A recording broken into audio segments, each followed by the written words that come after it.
Good evening, guys. Am I audible to you? May I get a quick confirmation over the YouTube chat?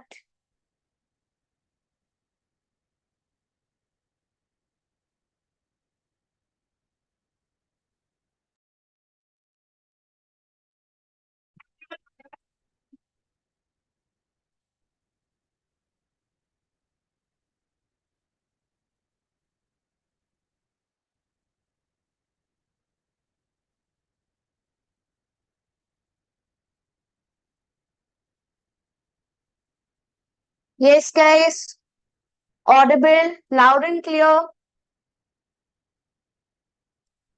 Awesome, awesome. Welcome to the grand revision of FR and SBR for September 2024.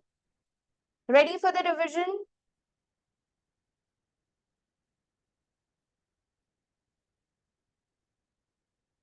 Awesome, great. Welcome you all.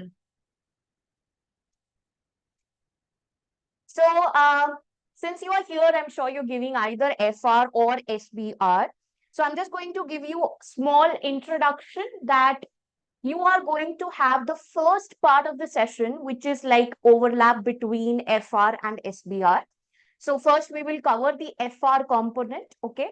Like we will cover NCA portion, we'll cover IFRS 15, 16, IFRS 9, the related one to the FR, the basic group accounts, which is part of FR.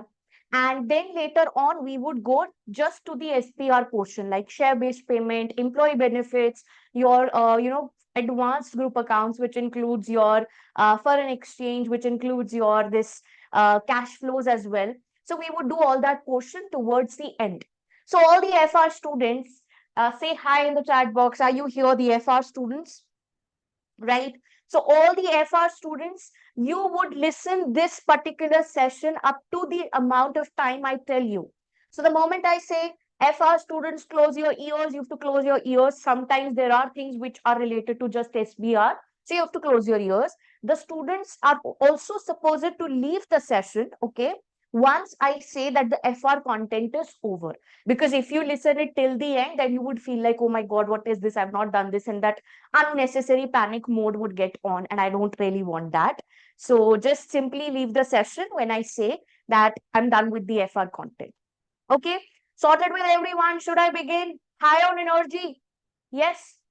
Are we high on energy? All of you. 200 people in the session and we have to make it a hit. So in that case, I want all your attention. If you are sitting down, okay, you have to sit back straight. You're not supposed to lie down, eat any food while attending this session. I want proper attention. You can keep your, rough copy with you or whatever you call as, or whatever you use, even a laptop, whatever feels good to you, so that you can take running notes along with me. Okay. So let's get started with this session. This is the best thing that you could have done if you're attempting FR or SBR, that you're here today. Now, that is one way step forward towards passing this paper, because this session, I'm telling you, you can ask your peers this session, or you can check the previous comments of such sessions which would have happened, that how this session have helped students who were at zero level of preparation. Even those students have got a passing score just because one night before the paper they attempted this video, or maybe 1 week before they attempted this video. So this is something which is very, very, very essential. So without any further ado, let's get started with our grand revision. Okay, so my first thing in accounts is all about conceptual framework, isn't it? This conceptual framework is so stupid that it really is a pain to us when we are attempting theoretical questions in SBR specifically. So they keep on asking us, how is it relevant? How is it faithfully represented? What to do? When to do? This is so confusing at times, but then the beauty of this topic is that it is simple also. So maybe the application of this concept is difficult in the case studies, but reality of the concept is very easy. What is conceptual framework? It is all about that what are your moral values as an accountant. I'm not talking about ethics here. I'm talking about moral values as a professional accountant, where you're supposed to make sure that all your financial statements are following certain qualities. Now, what are the qualities of financial statement? There are two types of quality. One is primary, second is secondary, as the name suggests. Yes. So the primary quality of financial statement is that they should be relevant and faithfully presented. They must be relevant and there must be faithful representation. Correct?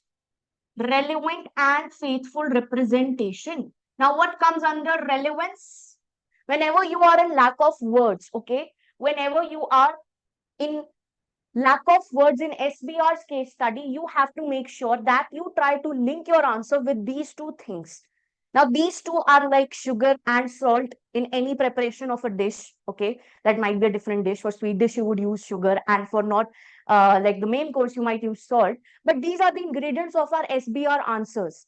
Here, I talk about relevance means that in my financial statements, everything which is material is reported. Everything which is material is reported. Okay.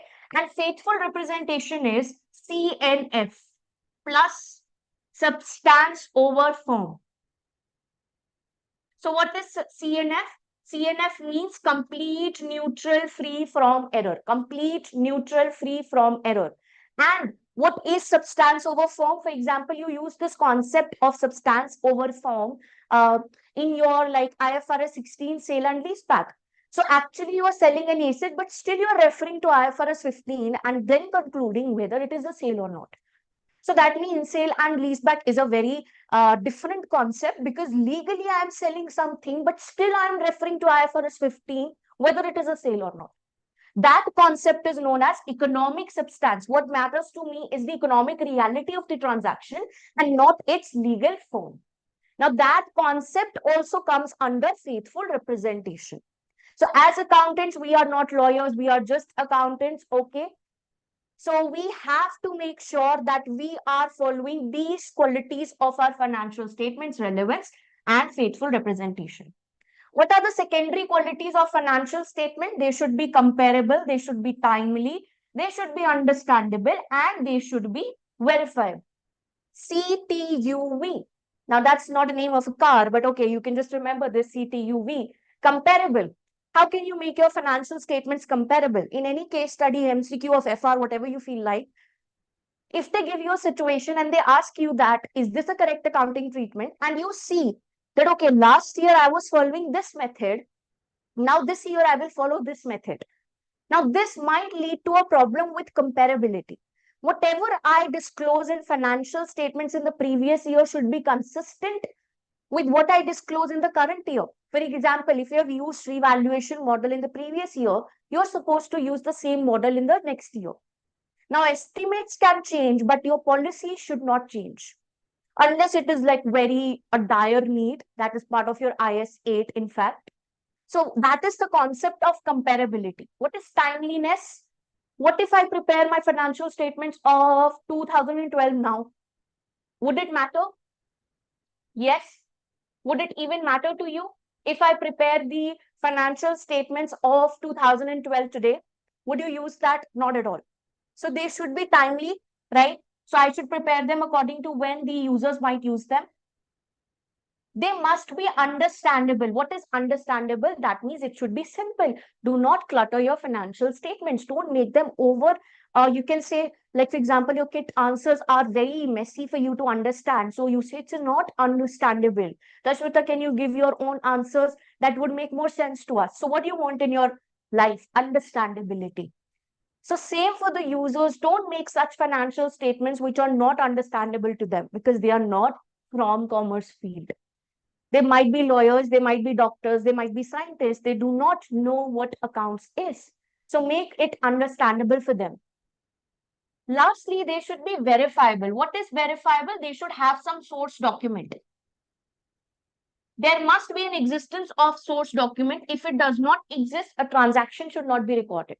So do not record a transaction just on the basis of assumption unless you have an invoice of it, unless you have some bill of it, any credit note, debit note, something related to it, then only you should record it in your financial statements. Right? Awesome. Are we clear on this concept? Yes. Glad to see you all. Okay, let's go on. Let's move on. Now, conceptual framework also tells you about the definition of few things like what is an asset, what is a liability, what is an income, and what is an expense. What is an asset? Everything good is an asset. So, asset is, you can say the asset is that it will lead to future, or you can say it will lead to inflow of economic resources, okay, due to a past event which you can control. So asset is anything that you can control which will lead to inflow of economic resources. Before 2018, instead of resources, we used the word benefit. So this is the X term that we've used. This is the X term that we used to use, benefit. And in the previous years also, in, just before inflow, we used to add the word probability. Now that is also something which is the X definition of asset. We used to add the word probability. So now in this case, now we have after 2018 removed these two words because probability is based upon assumptions. How probable it is that you will pass SBR? I would pray and wish that it is 100%, but still it is based on assumptions that you all, listen to this revision and you would take benefit out of it and pass it. But then this is assumption based, right? That's not a fact, that there might be some people who might not be able to pass. So that means probability is based on assumption. So they said remove this concept from the definition of asset. Same they did with the concept of liability after 2018. They say liability is outflow of economic resources, which is a present obligation due to a past event. So it's a present obligation. So it must be an obligation to be termed as a liability, and it must be present obligation, which will lead to outflow of economic resources. So clearly the word resources is greater than the word benefit, okay? So benefit is something which is a shorter word, resources is a holistic word, a better word. So now in this case, if you get a question specifically for SBR students, not the FR ones, you might get an MCQ on this concept. But the students of SBR, if you get a case study that, in IFRS 5, there is an inconsistency with conceptual framework. So you will say in IFRS 5, under the criteria of capsule, we still talk about probability. But in case of conceptual framework, we are not talking about probability. So there is an inconsistency. And whenever there is a war between CF, that is conceptual framework, and a standard, always the standard would win.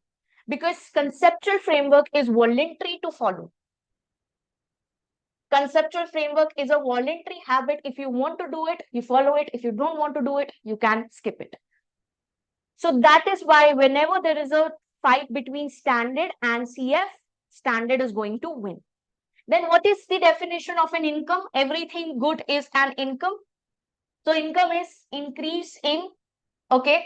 So income is going to increase in assets, decrease in liability. It could be decrease in expenses as well.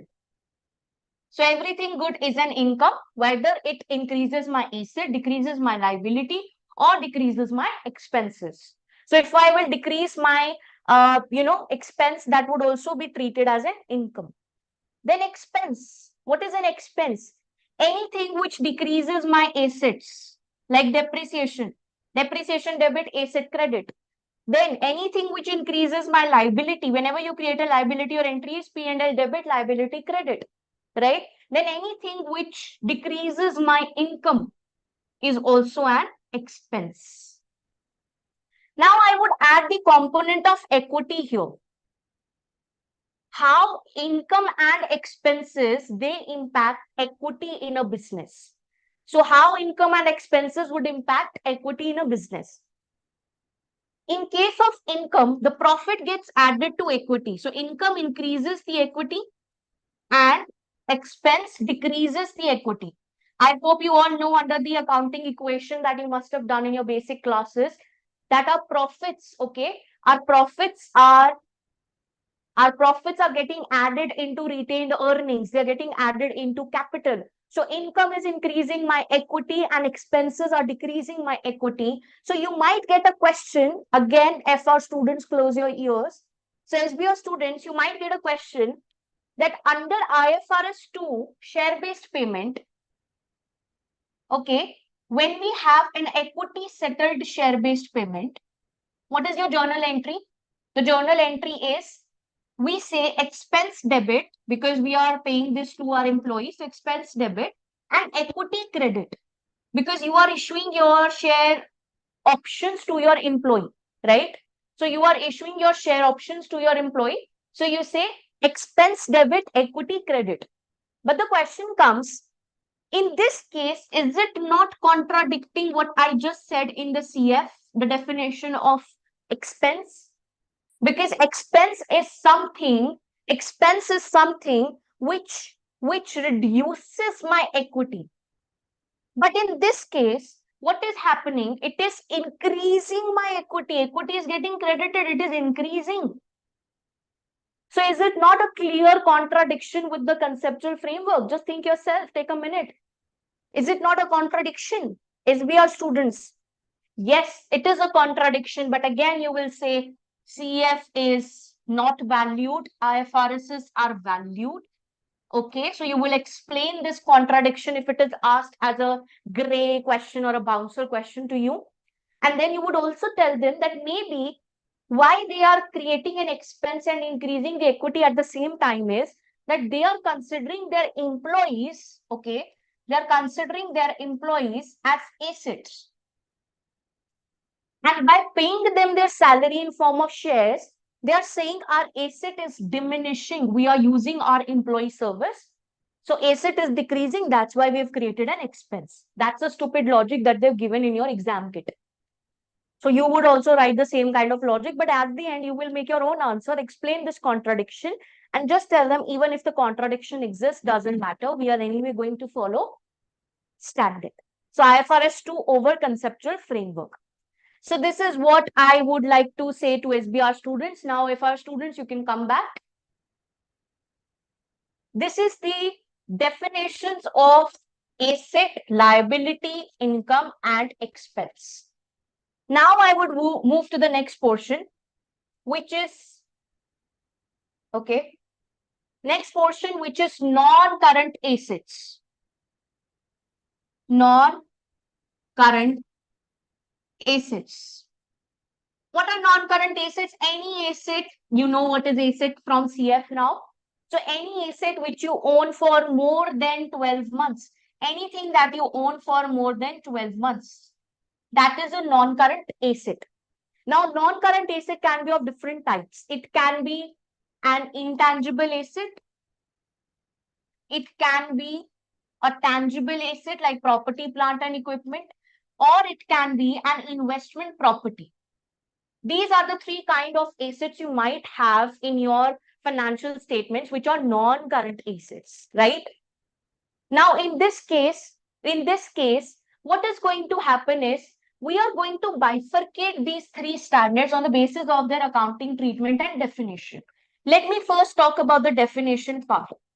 So let us define these three properties or these three type of non-current assets. What is intangible asset? Intangible asset is anything that I can be, which has no physical substance. That means I can't see it, I can't touch it, I can't transfer it. You see this pen with which I'm writing? It's seeable. I can, throw it at the camera. So it is tangible, right? It has weight. Like it is tangible. It can break, it can be transferred. But can you see the reputation of a company? Can you see the reputation of a brand or a brand value of someone? You cannot see it. It's just like, for example, you say, okay, I attended Tashvika's revision. It's really good. Now that is a word of mouth that you're spreading. Like you can share this link of grand revision with your classmates who are also sitting for this paper. Now, what is that? That is an intangible thing. So all those things are like, impacting the business, are assets to you, but they are not seeable. So these are not measurable. These are not transferable. So that is what I mean by intangible asset, which has no physical substance. Secondly, they must be identifiable assets. What do I mean by identifiable? Anything which can be sold separately is identifiable. Then anything which is arising out of a contract or a legal right is also an intangible asset. So either it can be sold separately or it is arising out of a contract or legal right. For example, if you have a customer contract and you signed an exclusivity agreement with your customer, you told them, dude, you cannot go anywhere and get your classes. So there are some people, some coaching institutes who would take the full fees from you for ACCA. That means now if you have paid, you are an asset to them. Okay, no offense, but you are an asset to them because now you can't go anywhere else. You've paid a huge amount of money for the whole 13 papers. So that is an intangible asset to them. What is a legal right? For example, license. See, license cannot be transferred. Can I drive the car on behalf of your license? I am afraid I would be sued for that. So in that case, anything which arises out of a legal or a contractual right might not be sold separately, but still is an intangible asset. Now, lastly, of course, it should lead to an probable inflow of economic resources. I'm using ER for it. It is economic resources.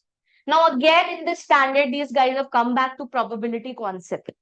So it should lead to probable economic resources, inflow of resources. So it should be beneficial to you as well. It should lead to some income. It should lead to some money coming in. Now that is what I mean by an intangible asset. So again, in your SBR, you can find case studies where they actually ask you about whether it's an intangible asset or not. If I talk about FR, you can get an MCQ again on this, that all they can list you the options as a track down, and they would ask you that whether it's an intangible asset or not. So you exactly know what are the conditions to be met before we classify anything as intangible asset. Secondly, what I have is property, plant, and equipment. Okay, let me just make some space for property, plant, and equipment.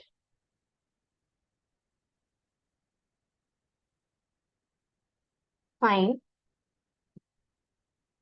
So property, plant, and equipment, what do I mean by it? Any asset which is used in the manufacturing process, okay? Then any asset that you use in your for administrative purposes. So for manufacturing, you would use your factory, plant, and equipment. For admin purposes, you would have an office. So you might have a building, you might have a equipment like a printing machine, stationery, etc. So all those things, not stationery, but I'm just saying bigger stationaries, which might include, like printing machine and so. So those things, which would lead to inflow of resources, or it can also be an owner occupied asset. So if the owner lives in that property, that also classifies under IS 16, which is property, plant, and equipment. And intangible asset is IS 30A. Now, you might even have anything that you've given on rent. I would explain you this when I will come to IFRS 16, because when we give it on rent, we call it under leases. But then why I'm saying it might come under PPE also. And even when I tell you about investment property is IS 40. What is an investment property? Anything which is idle, like it is kept for capital appreciation that I would earn with the, fair value movement uplift of that asset. You might have heard your parents saying, we bought something in 2000s and today it is worth in crores. If I talk about Indian rupees now, the people who live abroad, you might be using millions, but here we talk in crores. So you might have some property which has really inflated. So we call it as capital appreciation, and that appreciation, whenever it happens, we have kept this property just for that. It's an investment. It's not used in business. Or you have invested in a property just to earn rentals. Now you might say, ma'am, this is contradictory. You said rentals in investment property. You said rentals in IS 16 also. See, if, for example, there is a building. So I'm explaining you this concept now only. If there is a building and the ground floor of that building is occupied with the owner. And the remaining floors, that is first, second, and third, they are rented out. Now, there are two possibilities. If you can bifurcate, you will go to a property dealer and ask him that, dude, can I separately value these two floors? Can I separately value the ground floor from the first floor and the second floor and the third floor?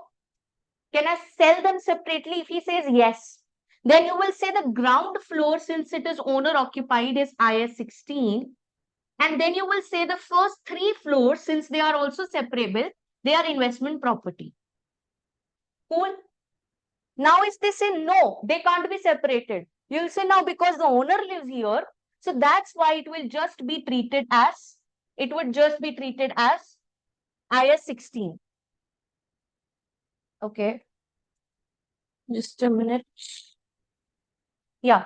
So if the owner lives here, it would just be treated as IS 16. That means it's not separable. So what do you learn? You learn the difference between PPE and investment property. If the floors are separable, that means they're separable. Then the owner occupied one will come under IS 16, and the other three floors, they would come under investment property, the ones which are rented out. If they say no, it is not separable, you can't sell the floor separately, then you will say the whole thing will come under IS 16. Now, another concept. If you have given a property on rent to your subsidiary, come on, if you have given a property on rent to the subsidiary, what do we do with that? If I have given a property on rent to subsidiary, what can we do in that? Come on, tell me. There will be two different accounting treatments. One is in individual accounts, another is in group accounts. So in my individual accounts, I will treat that as investment property because for me, subsidiary is my no one. In individual accounts, I'm a selfish being, I'm a selfish company. I don't care if I've given my own property to my sibling or whatever. For me, it's an income. I'm getting rent. So I would say this is investment property. But then if I talk about the group accounts, now in this group accounts, it's like we all are family, happy-go-lucky family. So the parent and the subsidiary, they all play those games like Ringa Ringa Roses, whatever you play in Playway. So in that case, they all have a lot of love amongst themselves. So here we would say, no, subsidiary is using a property, but subsidiary is my own sibling. Now I can't charge rent from them, of course. So what I would do is, I would keep it under IS 16. I would assume that they are using it for your office purposes. So that means their office purpose is equal to my office purpose. That good a sibling you are in group accounts. Right? So this is what we have as a concept. Are we all clear on this concept? Yes or no? Quickly.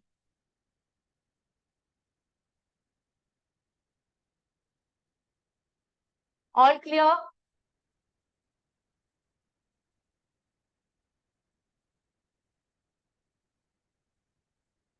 High on energy? Yes or no? Are we there? Are we in the session? Enjoying the session? Let's pick up the pace now. Let's go to the accounting treatment. So accounting treatment, initial accounting treatment and subsequent accounting treatment. I will explain you the treatment in all the three standards, IS 16, IS 38, IS 40. In IS 16, initial accounting treatment is that I have to keep it at cost. What are the bifurcations of cost? It includes purchase price, the price at which you purchased it, plus directly attributable cost, plus any borrowing cost as per the IS 23, okay, which we would learn. And then you also add your dismantling cost at present value. And whenever you calculate your present value, you are supposed to unwind the interest as well. How do you unwind the interest? Whenever you say there is a dismantling cost, first of all, it's your liability. Yes, it's a liability. So you would create a provision for it. And when you create a provision at a present value, the sibling of present value is unwinding of interest. So at the reporting date, you will pass a journal entry saying finance cost debit and my provision credit, right? So this is the entry of unwinding of interest. Now comes IS 38, copy paste, same accounting treatment initially. IS 40, same accounting treatment initially. Now, subsequent treatment is what makes the difference. So, in my subsequent treatment of IS 16, I would have cost model and revaluation model. In cost model, I will keep the asset at the carrying amount. Okay. I would depreciate the asset.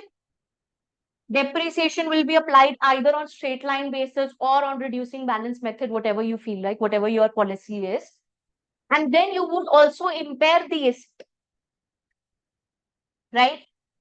And under revaluation model, what are your rules? Now, before I explain you the revaluation model, understand that in IS 38 also it's cost and revaluation.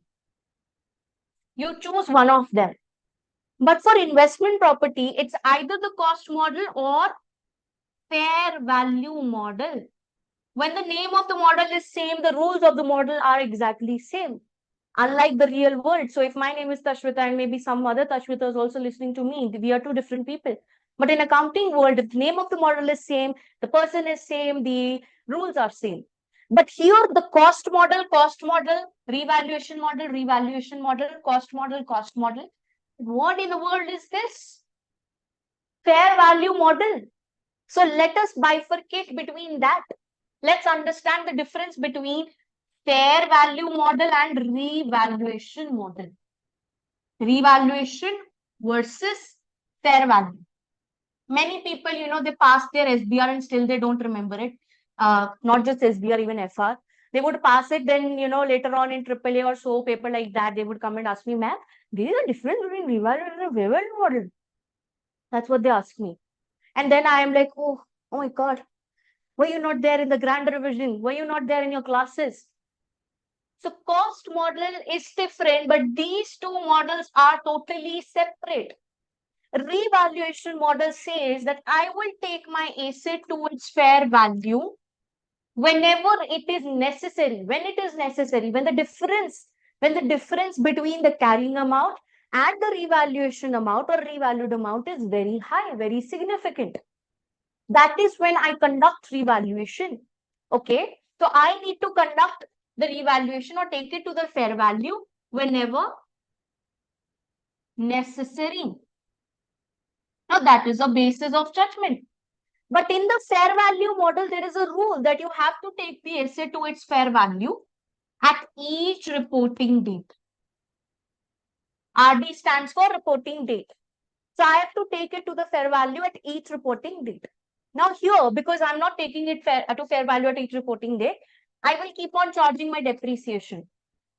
So depreciation would always be charged on the revalued amount. So whenever you conduct revaluation, you would actually calculate the revised life of the asset. What is the remaining life of the asset? So revalued amount divided by the revised or the remaining life, that would be your depreciation, right? And then whenever there is a fair value upwards, what is your journal entry when the fair value upwards happens? That means revaluation upwards happen. From where do you take it? The fair value upwards, revaluation upwards. You take it via OCI. So your entry is, you say first of all, any previous depreciation charged on the asset, let's remove it. Asset's value is increasing, so asset debit and revaluation surplus credit. Now, this is the basic entry of recording fair value upwards or revaluation upwards. What is the journal entry to record revaluation downwards? Now, that is same as impairment, IS 36.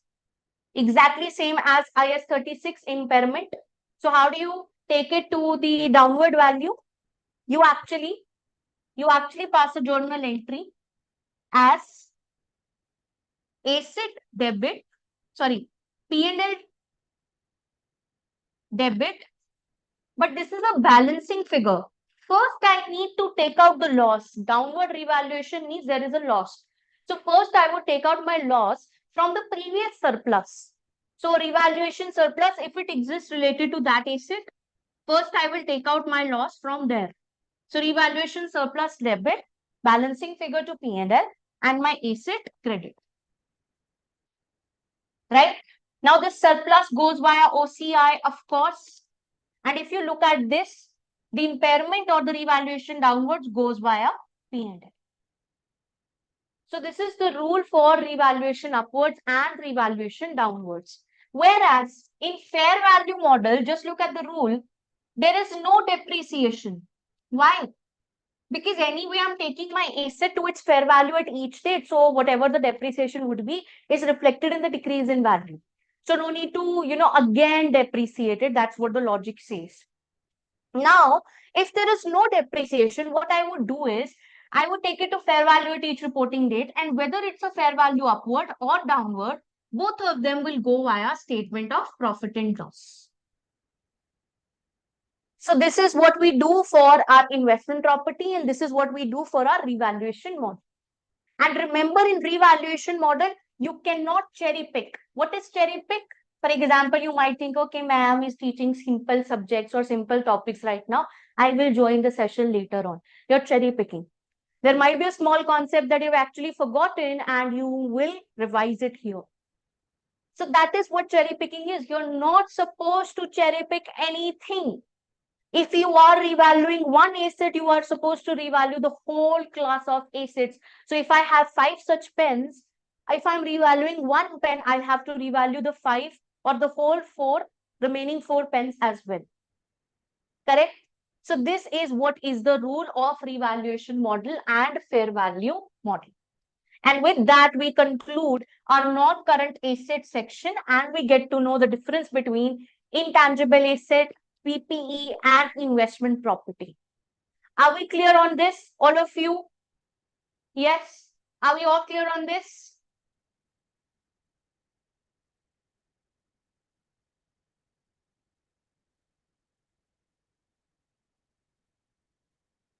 Okay, great. Let us move on. Come on, next. In intangible asset, there are a few things that you need to understand. What are intangible assets? We know that. What is the accounting treatment? We know that.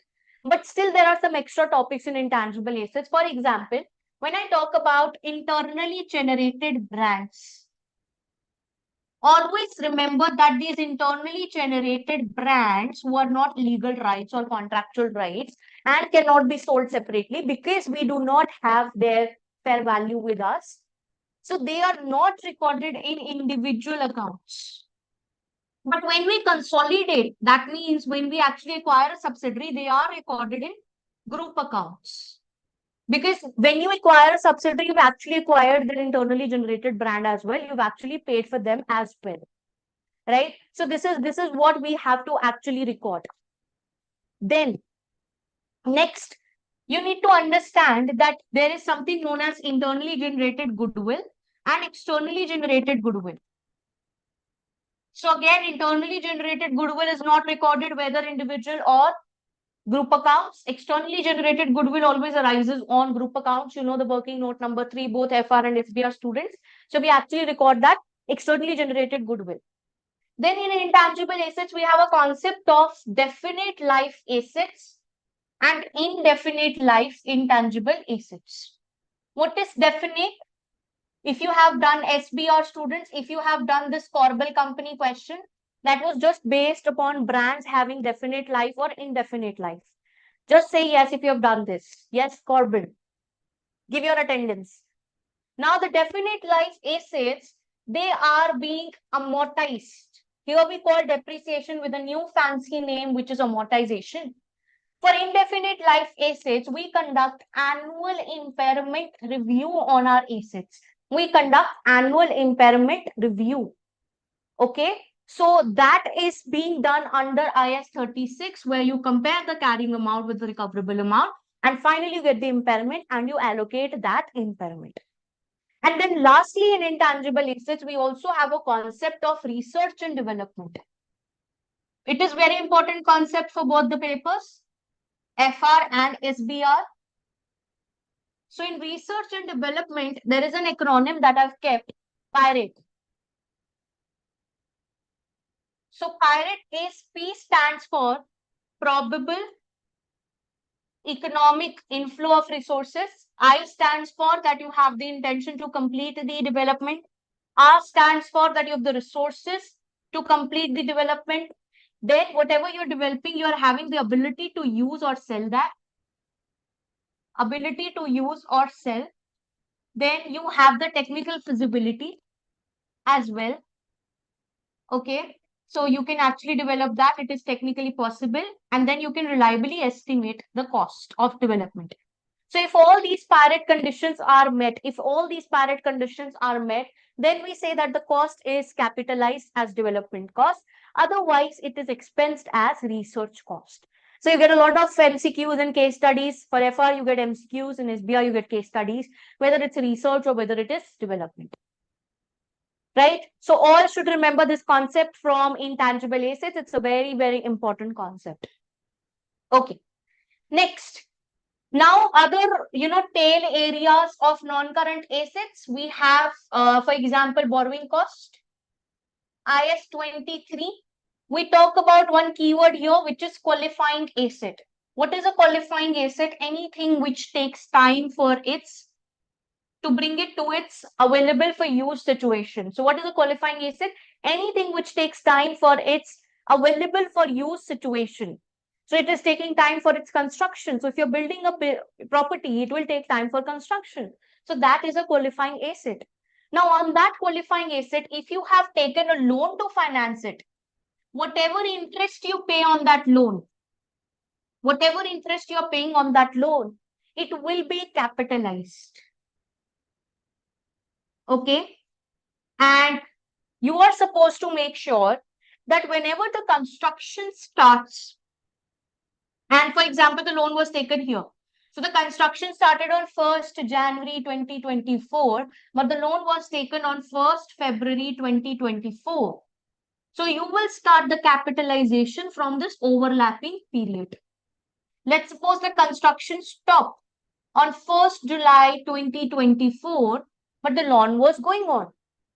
So I will also stop the capitalization. Then again, the construction started from 1st September 2024, and the loan was repaid on, let's suppose, 31st December. So you will capitalize it from 1st September till 31st December. So the construction is still going on, but the loan does not exist. So you will only capitalize the cost which is from the overlapping period. So you draw two lines. One is the line of construction, and another is the line of loan. Whenever they're overlapping, if the construction is stopped, capitalization is stopped. If the loan is repaid, capitalization will stop. Whenever both are running simultaneously, that is when I actually capitalize my borrowing cost. Sorted with all? So this is what I have in IS 23. And then if you have general borrowings, let's suppose you took a loan of 10 million. I always give this example. You took loan of 10 million in two breakdowns. One you took from bank 1, another you took from bank 2. So 6 million loan at 6% and 4 million loan at 4%. So how would you know at what rate should I capitalize my interest? You will calculate the weighted average rate. You will say the total amount of loan is 10 million. I took 6 million at 6% plus 4 million at 4%. So whatever comes out would be your capitalization rate, weighted average capitalization rate. Awesome. Okay. Now we have another standard on NCA, which is related to IFRS 5, which is non-current asset which are held for sale plus discontinued operation.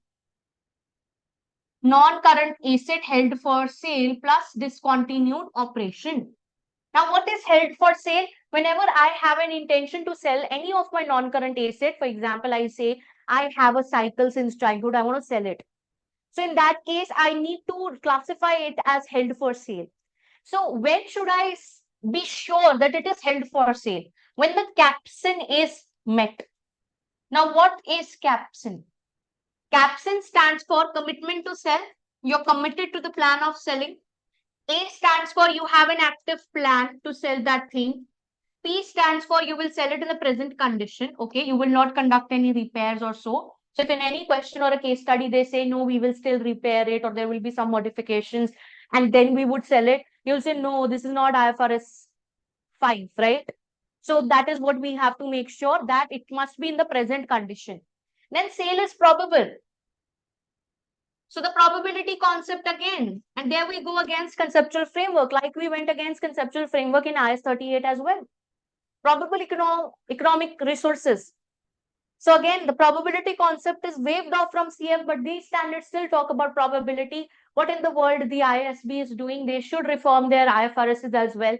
Just like from CF, the probability is removed. From the standards also, the probability should be gone by now, because the people, the accountants, are still misutilizing this power of probability, because it is assumption based and it is subjective. I think it is probable you will pass, but then you are in self-doubt and you say, no, ma'am, I don't know whether I'll pass or not. So the probability is variant, subjective. Then what is O? That the sale will happen within 1 year. Okay, so from now in 1 year, the sale would happen. And you will have no change. Delta stands for change, no change to plan. Now that is what I mean by caption. Now all those who are like here and they're not taking the running notes and not able to cope up, no worries. After the session, in the description box, I would add a copy of my notes, which I used in the previous grand revision. So you can refer to that, download that and use that. Okay. But right now, just listen to me. Then what is the accounting treatment for IFRS 5? Any asset which is held for sale, you will not depreciate it. Why, ma'am? Because, of course, you're keeping it in present condition. That means you're not using it. Imagine somebody came yesterday, had a look on my cycle and said, okay, Tashrita, I'll purchase it from you at this particular price. And then next day I'm driving that cycle and I, fell down and the cycle is broken. It has scratches. Now, will that person pay me the same price? Or will that person even buy that cycle from me? I need to stop using that asset. And when I stop using that asset, there should be no depreciation. And once you classify it as held for sale, that means after 1 year or within 1 year, we are going to say bye-bye to that asset. So we are going to say bye-bye. In that case, it's a current asset now because it will be disposed in 1 year. We'll get rid of that asset within 1 year. So it's a current asset, right? So no depreciation, it will be a current asset. And now it should be valued at lower of carrying amount and net realizable value. That is fair value less cost to sell. Now, this is a different kind of impairment which is happening here. Usually, impairment is recorded at carrying amount, lower of carrying amount and recoverable amount. And recoverable amount is higher of fair value less cost to sell and value in use. Now, in this asset, there would be no value in use because, come on, we are selling it. So, if there is no value in use, practically, you are impairing this asset. So, you are supposed to apply the rules of impairment to any asset which is held for sale. Are we all clear on this? Yes. Are we all clear on this? Going good? Comfortable? Understanding? Yes, yes. Okay. Now, what in the world is this discontinued operation? What is discontinued operation? Very important. Please understand. I am not talking about a single asset here. I'm not talking about a cycle here. I'm talking about a cycle shop now. Now I'm going to sell the whole shop. Now, if I will sell the whole shop, what is going to happen? It will be termed as an operation. So what is a discontinued operation? It might be something which is held for sale. First of all, it should be held for sale. Secondly, it might be a separate major line of business. Separate major line of business, which can be either due to its nature. So, for example, I teach, or maybe I have a clothing brand now also. So, there are two different businesses which I have. So, nature is different. I'm running it from the same office, same house, but the nature is different. And then they might be separated because of the geography. Yes. So they might be different because of the nature, or they might be different because of the geography which is there. So this is what a discontinued operation should be: held for sale or a separate major line of business, and a separate major line of business. Secondly, it can also be an operation which is held for sale, but it was a subsidiary which was purchased with the intention of reselling. You know, you bought a business and your buying intention behind that merger was not synergy and we will do all things together. No. Your purpose was that once I buy it, I will crush this business and I will resell it. Or there is some potential of improvement, so I will buy it, improve it, and sell it at a higher price. So from the very first day you bought this subsidiary, your intention was reselling. In that case, you do not consolidate. Okay, you do not consolidate your subsidiary, rather you treat it under IFRS 5. Now, what is the accounting treatment for discontinued operations? Same copy paste. You have to stop the depreciation of all its assets. Then all its current assets and all assets and liabilities will become current assets and current liabilities. And then, of course, you would also keep it at lower of cost and NRV. Okay. And then lastly, what you would do with this is that you would show a separate line item in your financial statements. Like in P&L, you will show profit after tax from discontinued operations. So this is what exactly we do for discontinued operations in our accounting treatment. Right? Now let's talk about impairment. IS 36. I know you need a break. I know you are like, okay, ma'am, it is too fast. We have to go fast. It's a fast track revision. Have a glass of water with you. Okay. So IS 36 impairment. Everyone, I want high energy. Are we on high energy or not? Is the Josh high? Yes. Yes, no, yes. Okay. Good, good. I hope you're high on energy for studying only. Fine. Let's go on. IS 36 impairment of assets. Now, what is impairment? Impairment is a sad phenomena. It is a bad phenomena, just like depreciation. It leads to reduction in value of the assets. Okay. So when I am reducing the value of my asset, what happens is I am impairing it. So impairment happens whenever there are indicators of impairment, which might be external indicators or internal indicators as usual. Okay. And then after the indicator exists, you are supposed to impair it. How would you impair it? You will compare its carrying amount with the recoverable amount. Recoverable amount is higher of NRV and value in use. What is value in use? Value in use is the present value of future cash flows. Present value of future cash flows is my value in use. So I have to take into account my NRV, value in use. Higher of these two amounts will become my recoverable amount. Then if my carrying amount is greater than the recoverable amount, in that case, there is an impairment. Now, if this impairment is going to happen, it will go via statement of profit and loss, just like revaluation downwards. Correct? First, take it out by from the revaluation surplus. If it exists on that particular asset in previous years, if there was a surplus, remove the impairment from there. Remaining impairment, remove it from the P&L. Correct? Then we have a concept of CGU, cash generating unit. Now, these, you should know the definition. What is a CGU? It's a smallest group of identifiable assets, smallest group of identifiable assets which generate independent cash flows as a group. Cash flows as a group. For example, all the SBR students, you remember the question Luploid, not Luploid, you can talk about Lyra company and Emeki company. You remember these two questions, Lyra and Emeki SBR students? I hope you've done it. So in there, we said there was a, player in our football team, and that player was an intangible asset. But then we said that player cannot be, playing alone. So he should play in a group. And if he plays in a group, that whole team becomes a CGU. Because the player alone cannot generate cash flows, but the team can generate the cash flow. right? So the whole team becomes my CGU. And how do I impair my CGU? I would first take their cost, take their recoverable amount. I will calculate the impairment. Now there might be number of assets within a CGU. How will you allocate the impairment? First, you will allocate the impairment to any damaged asset, any asset which is damaged.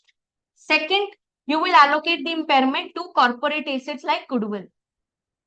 So you will impair your goodwill or brand, and then you will impair the remaining assets on pro rata basis. So that is what you do for your impairment allocation in a CGU. You all must remember this theoretically, and whenever a numerical comes on it, you should be able to solve that first to the damaged assets, second to the goodwill, third to the other assets on pro rata basis. And never impair your current assets. Don't impair your current assets. Why? Because current assets are already at their lower amount. If I talk about receivables, they are impaired under IFRS 9. If I talk about my other current assets, what are they? Yes, what are they? They are already impaired. Inventory is already kept at lower of cost in NRV. So you are supposed to make sure that you bifurcate, right? So that's it from non-current assets.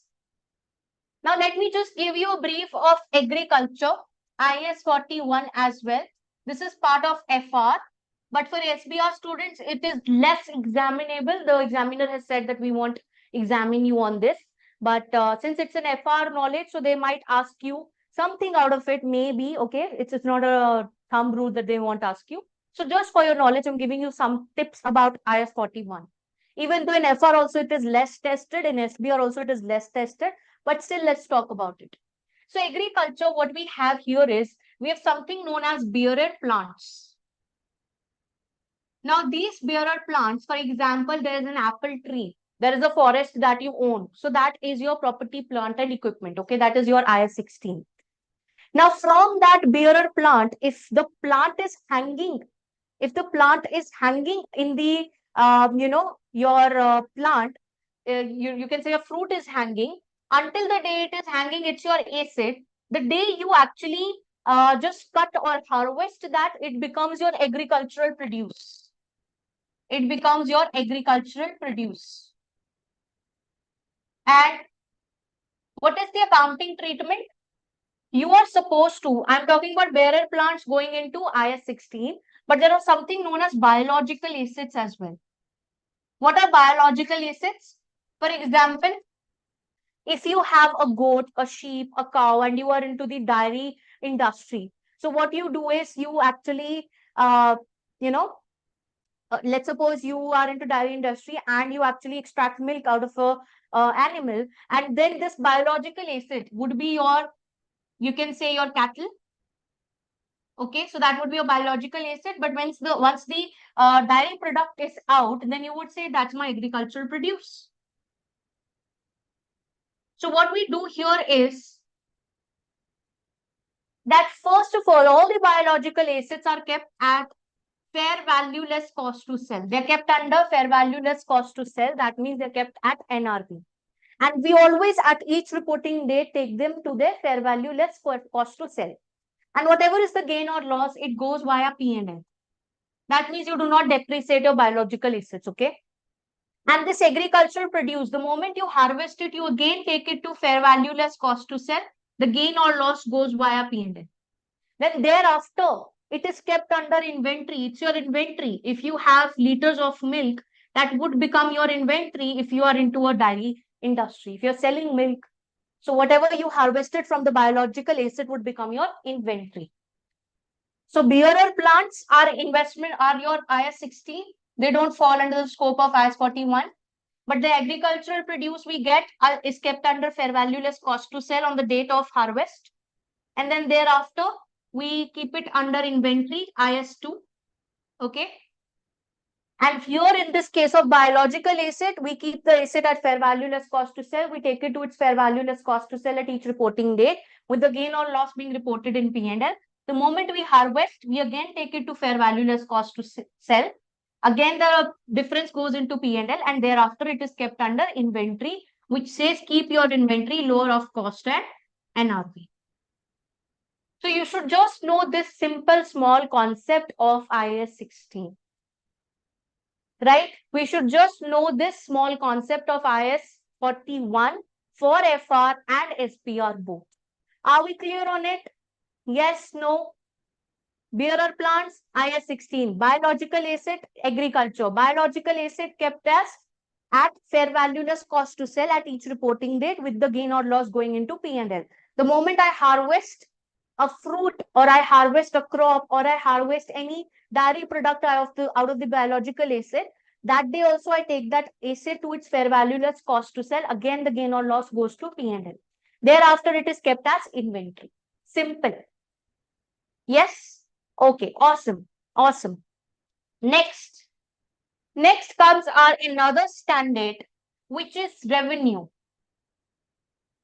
Let's talk about IFRS 15. Revenue. What is revenue? Revenue is anything which is your normal course of business. Any income that you earn as normal course of business is revenue. Correct? So if I talk about my business being clothing industry, so whatever I earn from the clothing industry will be classified as revenue. But if I sell this board, it would be a one-off event. I'm not doing buying and selling of these boards only. So these are not revenue, right? These are not revenue. Here it is a revenue, right? Then what we have in revenue is we have a 5-step approach to recognize the revenue. First is identify the contract. What is a contract? Contract is we have to see whether in the contract the both parties have recognized their rights and obligations. First of all, both parties must have recognized their rights and obligations. Secondly, it should be a two-party agreement. It shouldn't be one-sided contract. It's not like you'll come to me and say, ma'am, I want to take classes. I should also be offering the classes. So it's a two-side agreement, right? So it should be a two-party agreement. The payment terms are identified. Payment terms are identified. And it is probable that you will receive the payment. Probable that you will receive the payment. So if you get into a contract with someone whom you think will not pay you, you'll say you should not record revenue out of it because then that is charity. You knew this person is not going to pay and still you entered into a contract with that person. So of course, that's a stupidity that you've done. So that's not your IFRS 15 revenue. Second step is that you identify separate performance obligations within a contract. PO stands for performance obligations. So if I tell you guys that I am going to give you classes of SBR and along with it, I will also check your mock. And I'm also giving mock checking services separately. Let's assume hypothetically, even though I'm not. So don't ask me on my, like from the team admin team that if you can get your mock assessed, we are not doing that separately.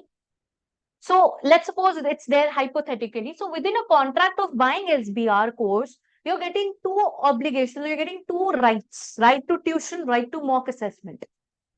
So that is a separate performance obligation. Now, how would I decide whether it is distinct or not? How would I decide whether it is distinct or not? I would have to decide it from the perspective of the buyer as well. And I would decide it from the perspective of the seller as well. I'll take an example, realistic example, which is even there in your study text of Kaplan. That example says there was a construction company which makes or does every kind of construction. They would do the gate, the gate installation separately. They would build a building separately. So they are doing various things for different customers. But this one school said that we want you to lay the foundation of the school. We want you to lay the building of the school. We want you to decorate the walls of the school. We also want you to do the interior designing of the school. And we also want the gate installation in the school. So the whole construction contract was given to one single company. So what I will see is whether the buyer, whether the buyer wants these services separately or not. Is he okay to take the services separately? And second, I will see is seller selling them separately to the other users or the other customers. So if we say, for example, there is a question or a case study where they say that you are getting a software installed in your laptop. and you purchase that software, but that software would need regular updates. Now you will be okay as a buyer to not get it updated. Sometimes you would want the update, sometimes you can take the update from somewhere else also, or maintenance services from somewhere else also. So as a buyer, you are not having that, very strict rule that no, I want the maintenance from the actual entity only. So if I've purchased something of a company of, let's suppose Apple, and I want the maintenance from Apple only, then I would say the maintenance services and the phone that I've purchased, the iPhone that I've purchased, they are single performance obligation. But if I'm okay to take the services from somewhere else also, I'm like fine with it. And the seller is also separately giving me the maintenance services, then I would say it's a distinct performance obligation. Right? So this is what we have in our distinct performance obligation. From the buyer perspective also, the buyer should be ready to take these two performance obligations separately and should be okay. And the seller should also be selling them separately. That means both, or in short terms, you can say both the obligations, delivery of one is not dependent on delivery of other. Dependent on delivery of other. So this is what exactly I mean by distinct performance obligation. Which question you have on distinct performance obligations? Have you done it in SBR? Yes. Which question you have? You remember the question? It was part of your Super 20 SBR. Distinct performance obligations. Forgotten? No memory? ZTech, Sitka. So if you're not okay with this concept, try these two questions. ZTech, very nice question. Sitka, SBR students only. FR students, you're not required to do this. Sitka company question, ZTech company question. These are the two questions which you can try on this concept. Very important concept. Next, third step of revenue recognition. Determine the transaction price. So in the transaction price, what we have is, we have separate things here. For example, first thing in transaction price is that there might be a variable consideration. So in the transaction price, it's not simple now that I would say that for constructing this building, I would charge $1 million. So my transaction price is 1 million. No. There might be some other components of the transaction price, for example, variable consideration. So you will record the variable consideration up to the extent it is most probable or most likely. So you will record the most likely amount, you will probability weigh it. You'll calculate the expected value and you will record it. Second is financing component. What is financing component? There might be a component of the transaction price which will be repaid after 1 year. Or for example, I am giving you construction services, so you will pay me after 1 year. That becomes a deferred consideration. So for me under revenue, what I will do is I will record it as at the present value. You will pay me 1 million after 1 year, and today I've satisfied the performance obligation, so I would record the revenue at present value. And I will create a receivable. So what will be my journal entry? My journal entry will be, because I've done the work that you asked, so receivable debit and revenue credit. Now I have done this at the present value. Whenever present value comes in, I need to unwind the interest. So in the reporting date or the subsequent period, what I will do is I will unwind my interest. I will say receivable will increase each reporting date. Receivable debit and finance income credit. This is what you are going to do at each reporting date for unwinding of interest in case of significant financing component. Another type of transaction price can also be, what can be the other type of transaction price? Which is non-cash consideration. For example, if you enter into a barter system, you tell me that, ma'am, I will give you editing services, you teach me SBR. So I would first, when I would record my revenue at TG Profs, I would first ask you, what is the fair value of goods or services received as barter. So what is the fair value of the goods and services received as barter? Now that fair value is what I'm going to keep as my revenue, right? Then if you say, no, ma'am, I'm doing this editing just for you, I'm not doing it regularly, so I don't know what is the fair value of the services that I'm providing. So what I would do is, then if this is not available, I will take the fair value, or you can say standalone selling prices of the services sold or goods and services sold as my revenue. So this is what you do in non-cash consideration. First, you take the fair value of the services received. If that is not available, then fair value of services provided. That is what you record as revenue, right? Then going forward, what we have is the fourth kind of transaction price, which is, yes, cash payable to customer. So what if you have such a customer and you have to pay cash to him? He is your customer, so he needs to pay you, but there can be an absurd situation when you have to pay cash. Imagine you sold something to someone and you have to pay money to them. So how to deal with it? How can this happen? So you know what happens? You know what happens? Okay, one student is saying, give my money back. Okay. So that is like when you have to pay cash to customers. So in that case, what is it? For example, I would give you a real life example. So I have a place of studio, and underneath that place of studio there is a grocery shop. Okay, and then in front there is a eating place like a restaurant. So what happens is, this is the grocery shop and this is the restaurant, and they both are in front of each other. Now what happens? This restaurant takes grocery from this shop. So for restaurant, grocery shop is their customer. Now when these people want to have lunch, these people go to this restaurant. Can you see? Inter-business kind of a relationship. So for this restaurant, now grocery shop is the customer.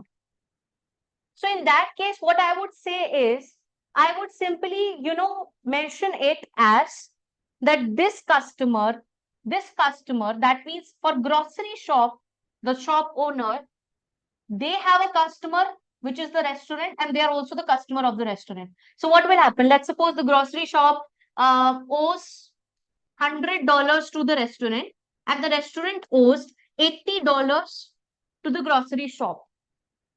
So can I conclude, like, will it be a better decision or a wise decision that the shop owner goes to the restaurant, gives $100, then the restaurant person comes to the shop and gives $80?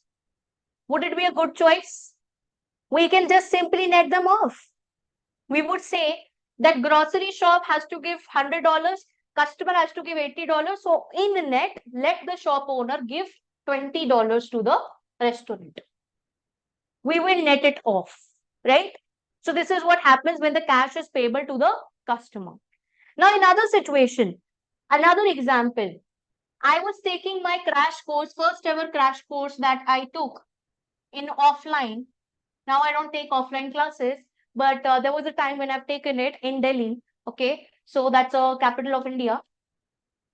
So I took the crash course there, and Delhi is a huge city. I'm not from Delhi. I even traveled there. And then there were some people who were coming from North Delhi, South Delhi, East Delhi, West Delhi. And these people were like, ma'am, when I come to the crash course class, it's like it's too far away. And it was a 5-day workshop. And it's like the metro does not work in this route. I think they were coming from Noida or Gurgaon. And they were like, we'll have to book a cab and then come.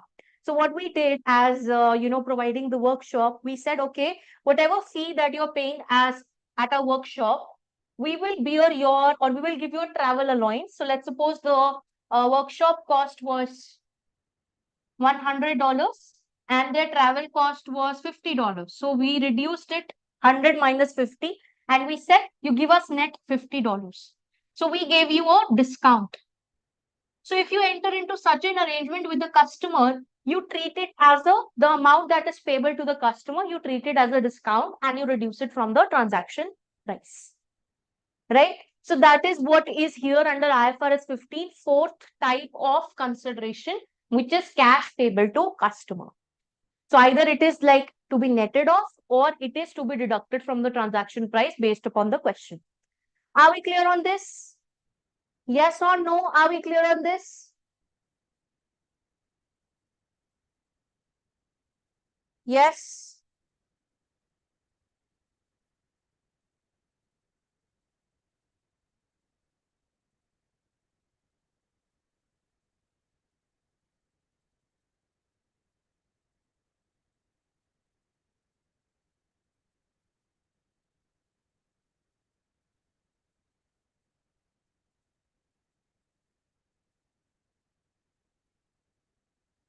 Okay, great. Now comes the step number 5. The step number 5 is related to revenue recognition. So in this, you record the revenue either on like at a point in time, or you record the revenue over the period of time. So first of all, you need to understand that the revenue is recorded when the control of the good or service has been transferred. How would the control transfer? The control will transfer when the assets, it is de-recognized by me. So now you have recorded it, right? So that is when the control is transferred. So the control once transferred, for example, the possession has transferred, or I have paid the consideration. Let's suppose I have issued the invoice to you. That is when the control is transferred. So basically, control gets transferred whenever the risks and rewards are transferred for the particular asset or liability. That is when the control gets transferred and we have to record the revenue.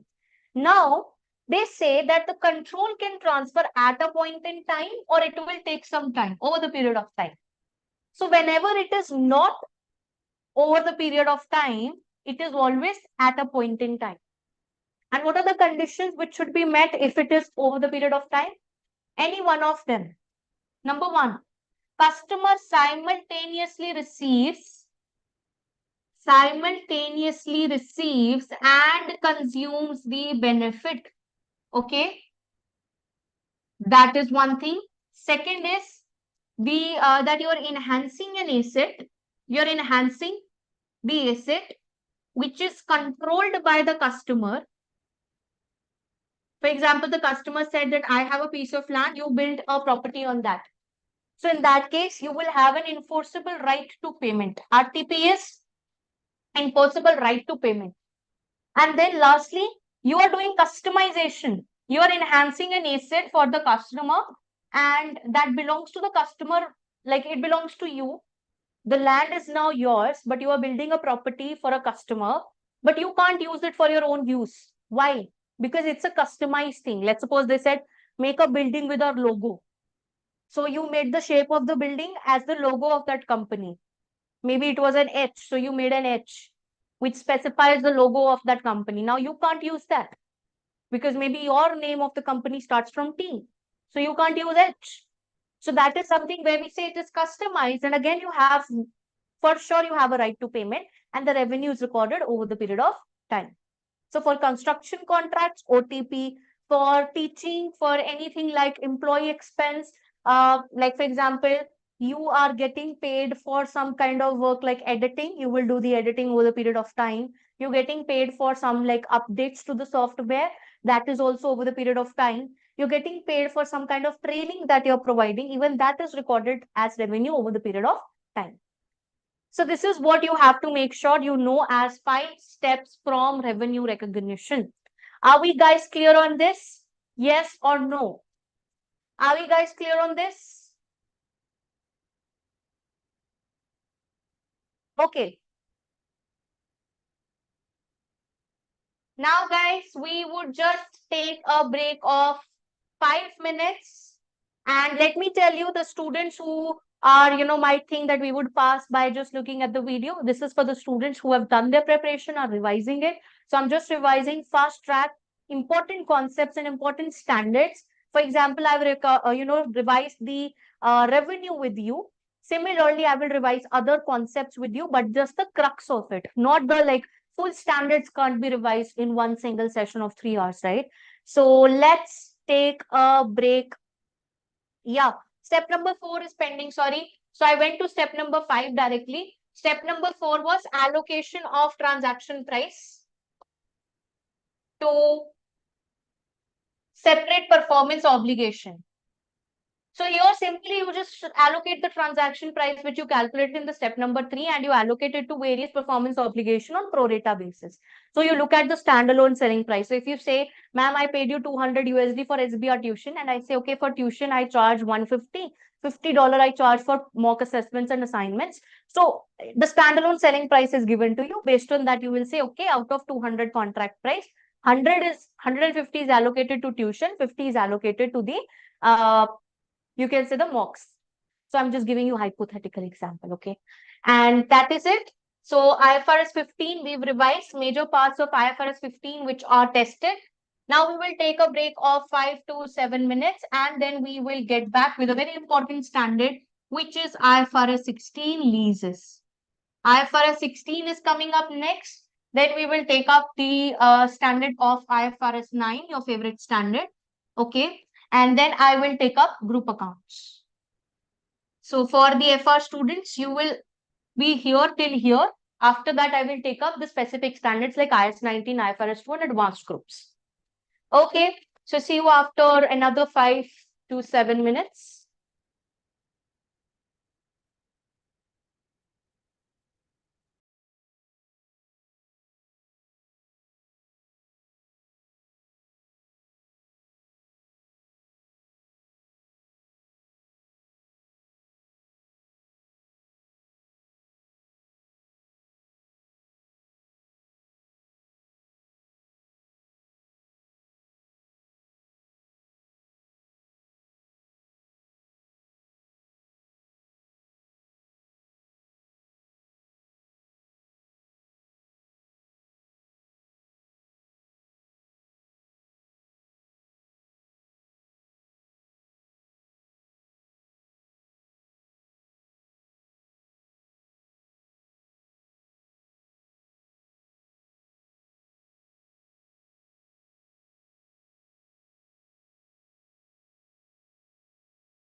Yes, guys. Am I audible to you? And I hope we all are back from the break. Uh, am I audible?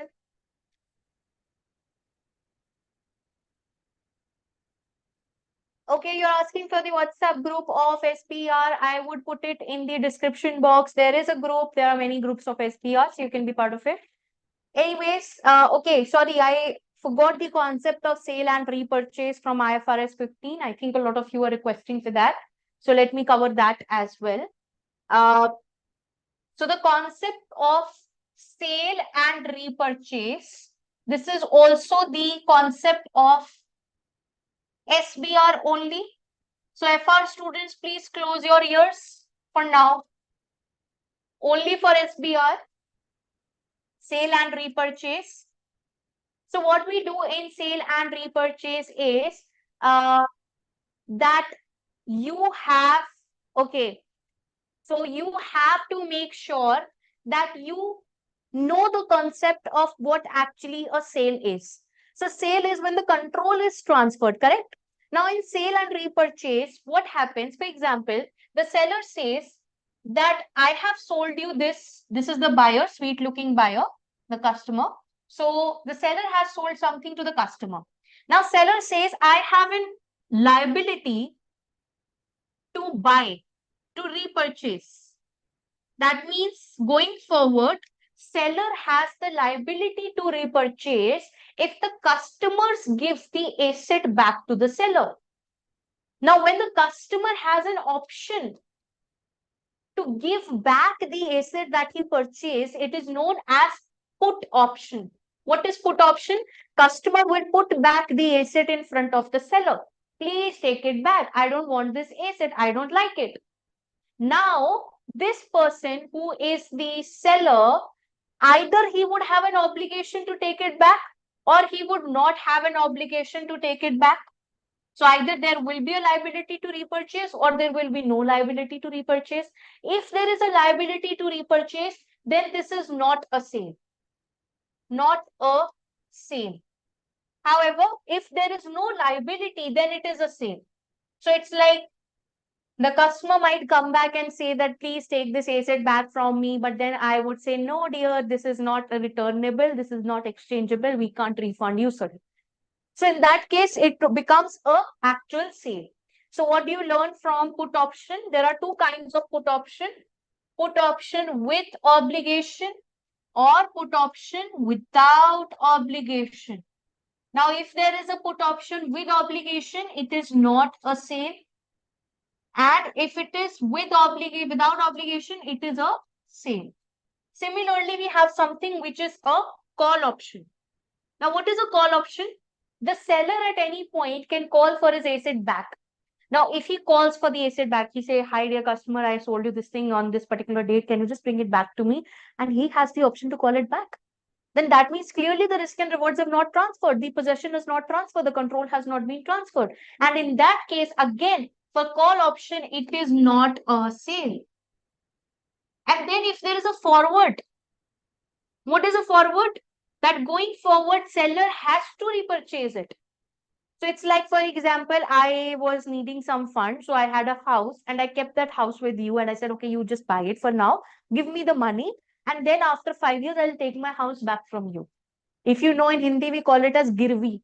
You've kept your house girvi. Girvi is mortgage. You've kept your house as a mortgage to that person. So that is forward option. And again, that is not a sale. Now, when it is not a sale, what it is? When it is not a sale, then what it is? If the repurchase price is greater than the actual or the original selling price, if the repurchase price is greater than the actual repurchase price is greater than the original selling price, then we say it is a loan. Okay, and you pay interest on that loan. But if you say that the repurchase price is lower than the original selling price, then it is a rental thing. It's a lease. That means you've given your asset on rent. So this is the treatment that you follow when it is not a sale. So I hope you have a revision of sale and repurchase now, right? Are we all clear on sale and repurchase? Put option with obligation, not a sale. Put option without an obligation, it is a sale. Forward, not a sale. Call option, not a sale. If it is not a sale, if the repurchase price is greater than the selling price, then it is loan. If repurchase price is lower than the original selling price, then it's a lease. Sorted? Yes. Sorted to all. Okay. Now come to the next portion where we actually talk about the concept of leases, that is IFRS 16. FR students, you can come back now. Open your ears. So this is IFRS 16 leases for all of you. First of all, you should know what is a lease. Lease exists when you have the right to use an asset and you can direct the use of that asset. That means you will decide what to do with that leased asset. Now, if I talk about a hostel, you're in a college and you live in a hostel room. Can you direct the use who comes into the hostel room and which room is allocated to you? Can you direct that? Can you control that? Answer is big no, no. There is a warden and you have to take permissions before you bring anyone into the hostel. And then the room is allocated by the authorities only most of the times. So in that case, we say this is not a lease. But if I take some apartment on rent and I'm a grown-up adult and I'm working somewhere and I take an apartment on rent, it's my flat, it's my apartment. Whomsoever can come at whatever time I can come back to the flat. There are no such rules. And I would choose the best flat which would, meet the needs of my work environment. So I would choose the best studio for me. So in that case, what happens is you say, yes, it's a lease. So lease is when you have the right to use the asset and you can direct the use of the asset. Now we have two accounting. One is lessee accounting, another is lessor accounting. First, I'll talk about the lessee accounting. So initially in lessee accounting, what you do is you record an ROU and you record a lease liability. ROU is present value of lease payments, future lease payments. And that is also known as lease liability only because lease liability is also same, present value of future lease payments. And then what you have is, yes, then what you have is, come on, next thing is any payment in ROU, any payment received on or before the commencement of lease. So if you have received any payment on or before the commencement of lease, let's suppose security deposit that you pay before you enter into a rented apartment, that is also part of your right of use asset. And your lease liability is present value of future lease payments. What is the subsequent accounting treatment? Subsequently, my ROU will be depreciated. Okay. I will depreciate it using the shorter of life of asset and the lease term. And if at the end of the lease, my asset is getting transferred to the counterparty, that means I've taken something on rent and after the lease term is over, let's suppose the lease term was 5 years. So after 5 years are over, that person is going to give that asset to me only. I'll become the owner of the apartment. Wow. In that case, I will depreciate my ROU on the basis of life of the asset. I will not depreciate on the basis of lease term. Right? So that is what you have to do for the depreciation part. Then what do we do for lease liability? We have to unwind our interest. How does the unwinding look like? If you are making the payment of lease or rent in advance, so your table of lease liability would be like opening lease liability, okay, opening plus the interest. Sorry, opening lease liability minus the advance cash that you've paid. Whatever you get, the net amount, in that you will add your interest. Now, this interest is interest rate implicit in the lease. What is interest rate implicit in the lease? The rate given in the lease contract. If this is not available, then you will use the borrowing rate that you would have assumed if you would have purchased the asset that you've actually rented out. So if today I'm living in a rented apartment, if instead of renting out, if I would have purchased it and taken a loan on it, what would have been my interest rate?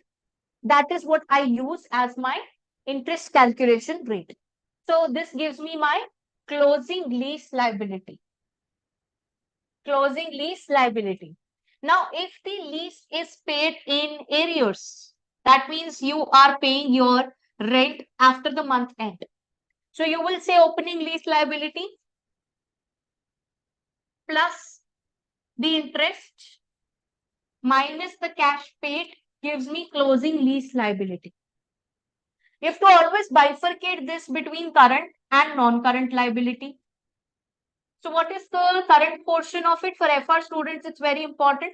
The current portion is year 2's liability minus year 1's closing liability. That is the current portion. And the balancing figure is the non-current portion. For this case, what is your current portion? This cash that you pay each year in advance. That is your current liability, and the remaining is your non-current liability. Sorted. This is what we do for our subsequent treatment of lease liability.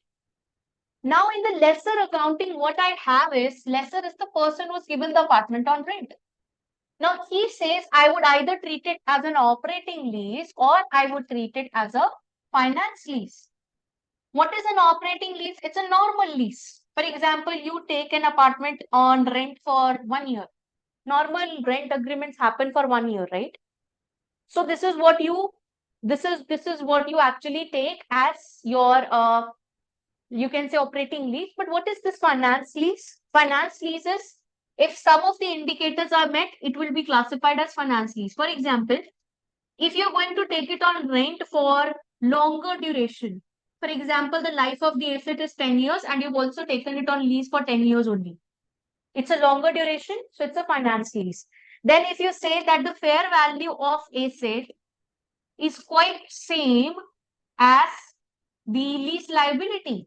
So all in all, by paying the rent, I'm actually paying the cost of the asset. The cost worth was 1 million and my lease liability is 0.9 million. So that means I'm almost paying the fair value. So that is something which is fishy. That means I'm actually going to buy this asset. This is no more a lease. This is no more a rent. I'm actually going to buy this asset. So that is finance lease. Now, what happens for finance lease is that the lessor, what he would do for finance lease? He would simply say that, okay, in this case, I will de-recognize my asset. Because he will think that as if the asset is being sold now, because this is a long-term lease. A finance lease means practically the asset is going to get transferred to the lessee at the end of the lease term. So he would actually, you can say simply de-recognize the asset. Now, what he would do otherwise, he would also record a receivable because he is going to sell this asset off. So he would also recognize the receivable out of it. This is what happens in finance lease. What happens in operating lease? In operating lease, it is quite simple. You just simply say whenever the rent is received, it is recorded, or whenever the rent is accrued, it is recorded as income. That goes into your operating income. So this is what you do. This is what you do in your operating and finance lease. Are we guys clear on this? Yes or no? Can I move on to sale and lease back? Yes, I would put it in the description box, the notes from the previous grand revision. Yes, are we clear? Come on.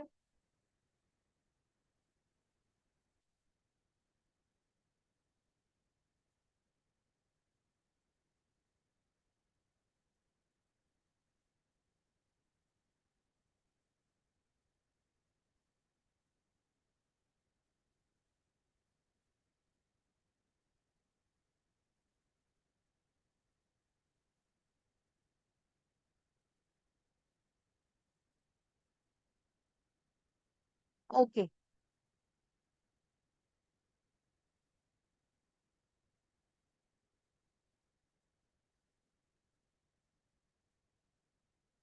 fine. Let us go on and discuss about the sale and leaseback topic. Sale and leaseback.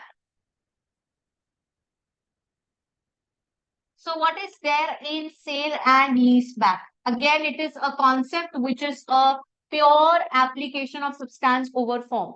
So you actually sell an asset and you receive money out of it, and then you also take it back on lease, right? So this is what is sale and lease back. So in this case, how do you account for it in the books of the lessee? And then how do you account for it in the books of the lessor? So who's the lessee? Lessee is the someone who has actually sold it and also taken it back on rent. Lessor is the one who has purchased it, buyer, and also given it back on rent. So this is the sale and lease back relationship, okay? Now, when we have to see whether it's a sale or not, we would refer to IFRS 15, the definition of sale. So as per IFRS 15, has the definition of sale being met or not? That's what you would first look at. If yes, you would say it is a sale, okay? It is a sale. It is a sale. If the definition as per IFRS 15 is not met, that means the control has not been transferred, then you will say it is not a sale, not a sale. Okay. Now, in lessee accounting, if it is a sale, what you're going to do, you would simply, you are the seller, na? So you will de-recognize the asset, because you have sold it.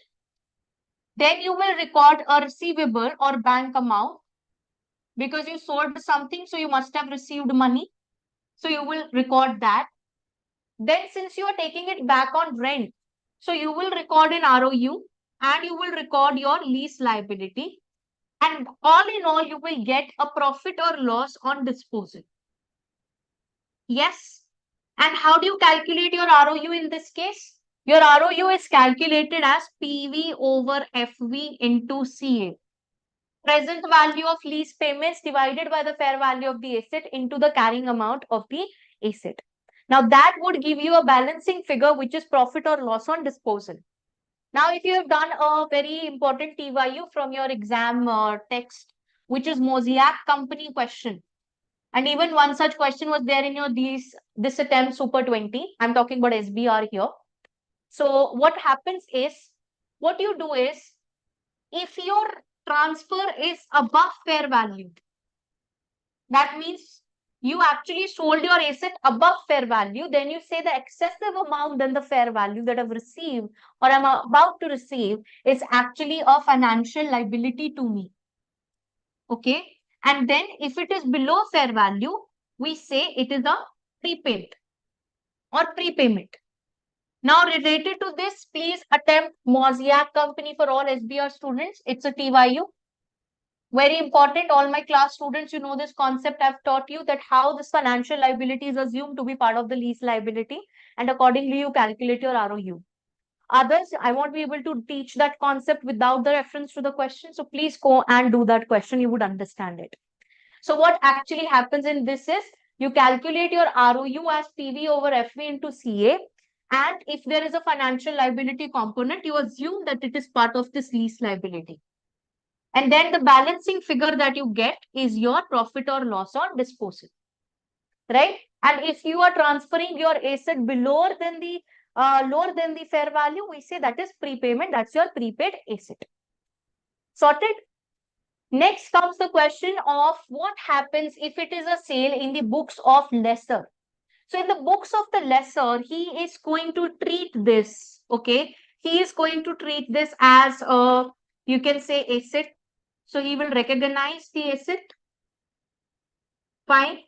And then what he would do is, he will also treat this as a financial liability because he's supposed to repay the money. So payable will be created. He's the buyer. And then he will do his normal lessor accounting based upon whether it's an operating lease or finance lease. As per the case study, he would do that accounting.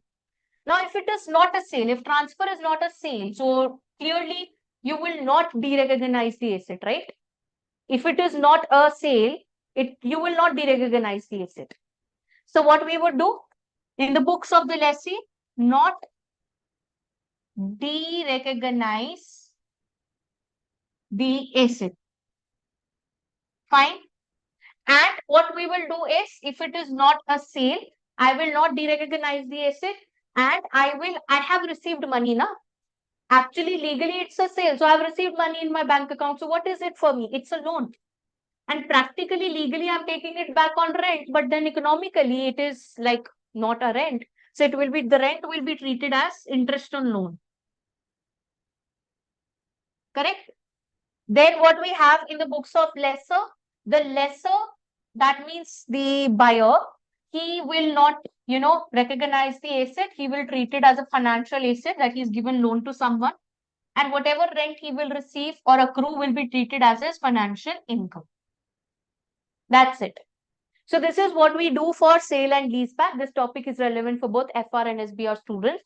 There is one extra topic for SBR students, which is basically your sale sub-leases, which I will cover towards the end of the session because the FR students would then get confused. Are we clear till here? Yes. Are we all clear? Come on, quick yes or no?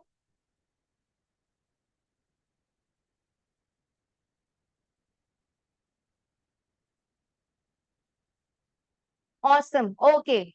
Let us move on. Let us move on to the next topic for the day, and that topic is IFRS 9. IFRS 9 financial instruments. So let's talk about financial instruments.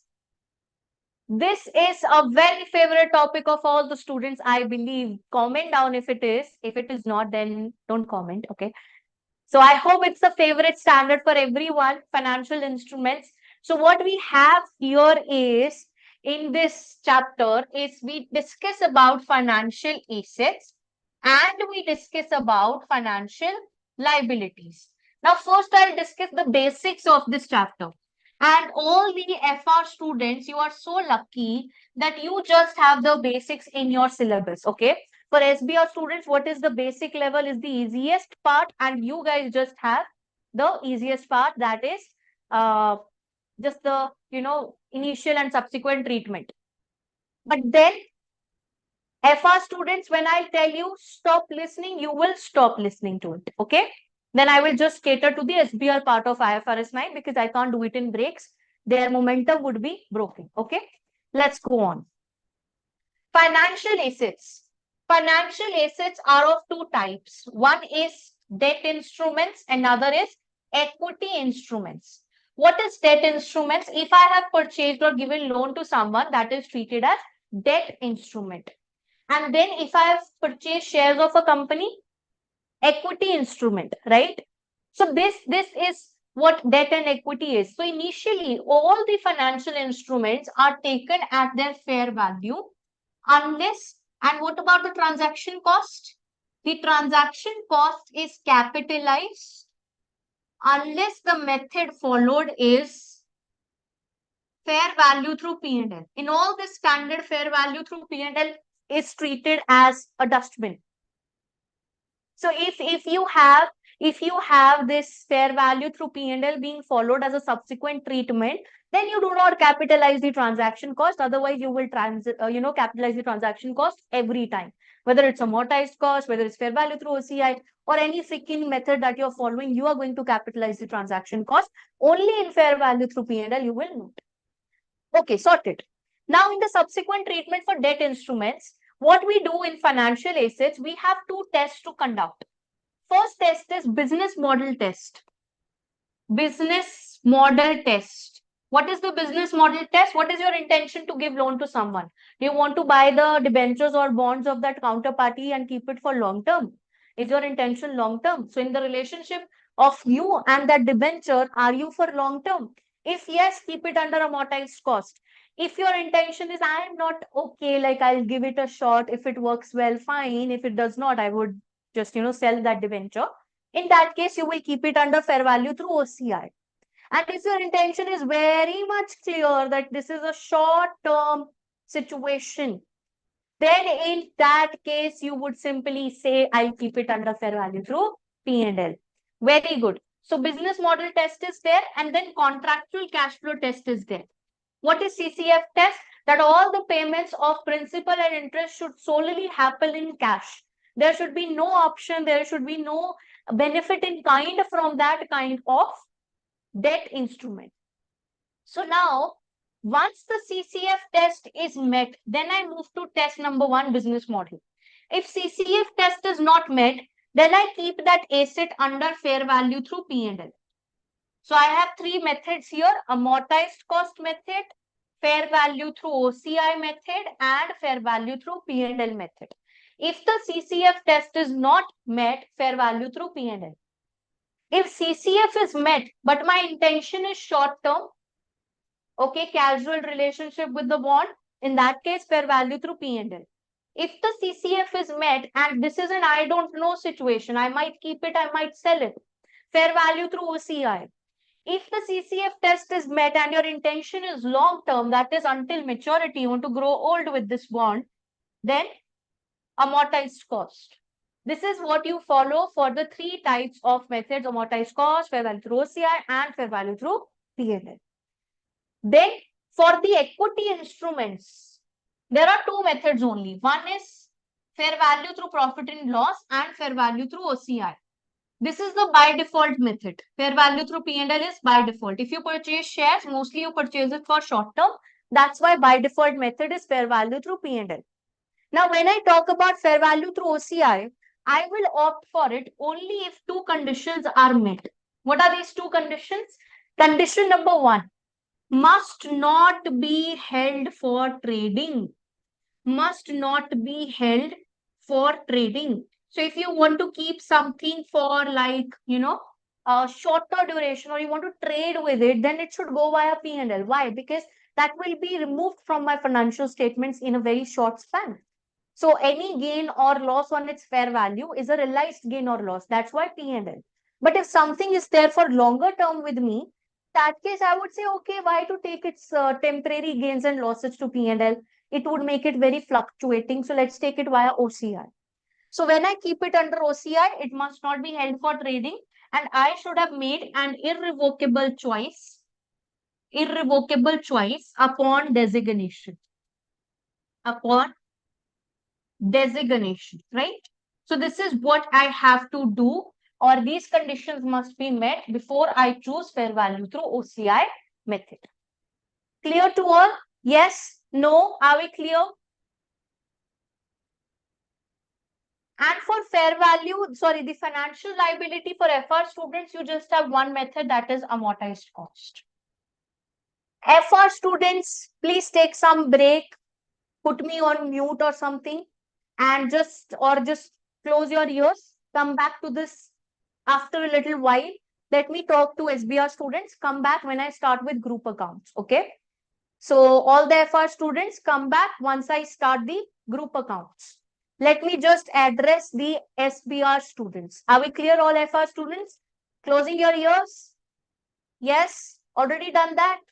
I hope you can't hear me. Let's move on. SBR students. Loss allowance. What is this loss allowance?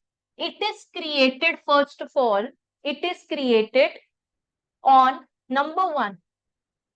It is created on the debt instruments which are kept under amortized cost method or fair value through OCI method, okay? So that's when I create a loss allowance, right? And that is when I am supposed to impair my financial asset for debt instruments. In this case, there are 2 kinds of loss allowances which you can create. One is lifetime expected loss allowance. Another is 12-month expected loss allowance. Correct? I will create a lifetime expected or a 12-month expected loss allowance only based upon the credit risk. What is credit risk? Credit risk is the risk of non-repayment. Credit risk is the risk of non-repayment.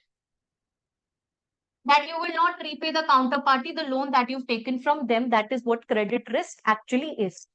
Now, since the inception of this asset or this bond, if the credit risk has increased significantly, then you will create a lifetime expected loss allowance. If it has not increased significantly, then you will create a 12-month expected loss allowance. How do you create a loss allowance? What is your journal entry? If you're, impairing any asset kept under amortized cost, your simple journal entry is that P&L debit, loss allowance credit. Yes, that's our journal entry. But when I talk about assets which are kept under fair value through OCI, what happens in this case? All such debt instruments are automatically taken to their fair value at each reporting date. Yes. So let me take a numerical example. There was a debt or a bond that I had on the opening date. The value of the bond was $1,000. And at the reporting date, the fair value of the bond was $800.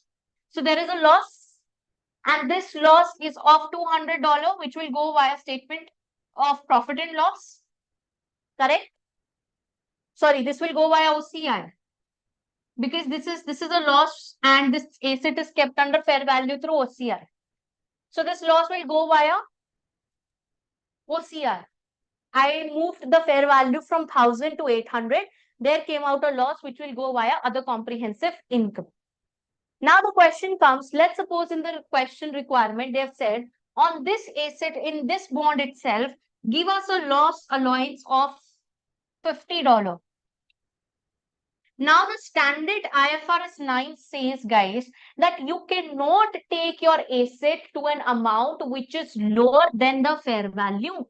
I cannot say that my fair value will be reduced. That means I cannot say that currently my asset's fair value is 800. There would be a $50 loss allowance. So the reporting date amount will be 750. I cannot say this as per IFRS 9. I cannot take the asset, I cannot take my financial asset at an amount which is lower than its current fair value. So what is my solution? I need to create a loss allowance of 50. I've already taken a loss of 200 to OCI. So I would say within this loss of 200, I will bifurcate this loss of 200. I'll say 50 out of it is loss allowance, which will be treated via P&L, and 150 out of it is the normal loss, which will go via other comprehensive income. Are we clear on it? Yes. Are we all clear on it? This is the rule as per the IFRS 9, which you have to follow. Okay, next. Now you know about loss allowances and when to create which loss allowance. Now the question comes about something which is known as credit impairment. What is credit impairment? Credit impairment is when you impair your asset, like when you purchase a credit impaired asset. That means credit impairment means loss allowances when we have a doubt that the person won't be able to repay. So we create a loss allowance.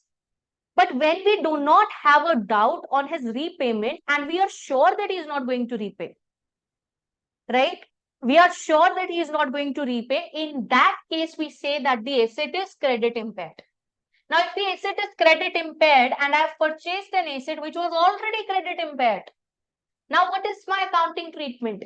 For bonds, I use the amortized cost table now, which says opening asset plus interest minus the cash paid gives me the closing asset. This interest is coming from effective rate of interest. We all know this. Yes. In this case, what we use, instead of effective interest rate, we use the credit impairment adjusted rate, which is known as CIAR, credit impairment adjusted rate. So we use that. Okay. So this is what happened when you purchase a credit impaired asset.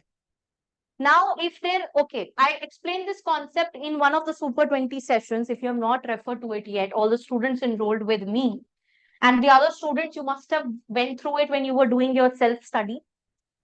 So in that case, what happens is, in case of you purchased a credit impaired asset, okay? So there is a scope of improvement also, because when you recorded its initial amount, you recorded it initially at its fair value, and that fair value already had the loss inculcated because everyone in the market knew that this person is not going to repay. Right? So this was Jacinta company question. So if you want, you can even refer back to it. Jacinta company question in Kaplan kit. So initially it was recorded at fair value, So already the credit impairment is adjusted. And then on the initial date only, on the date of recognition only, I calculated my CIAR, like it was estimated on the date of recognition only. But now, isn't there a possibility that things improve during the time? First year goes by, second year goes by. So there might be certain improvement with the time. So what you actually initially expected, so present value of cash flows that you initially expected versus what you expect now on any date that you're standing. Let's suppose in year 2. So in year 2, using the CIAR, what do you expect versus what is your current expectation after the, improvement? So there was an improvement. So now what do you expect to receive? So there might be an improvement there. So you thought that I would just receive back repayment of $1,000, but actually the things have improved now. Credit impaired asset has improved now. The company has revived, and now you expect to receive $1,500.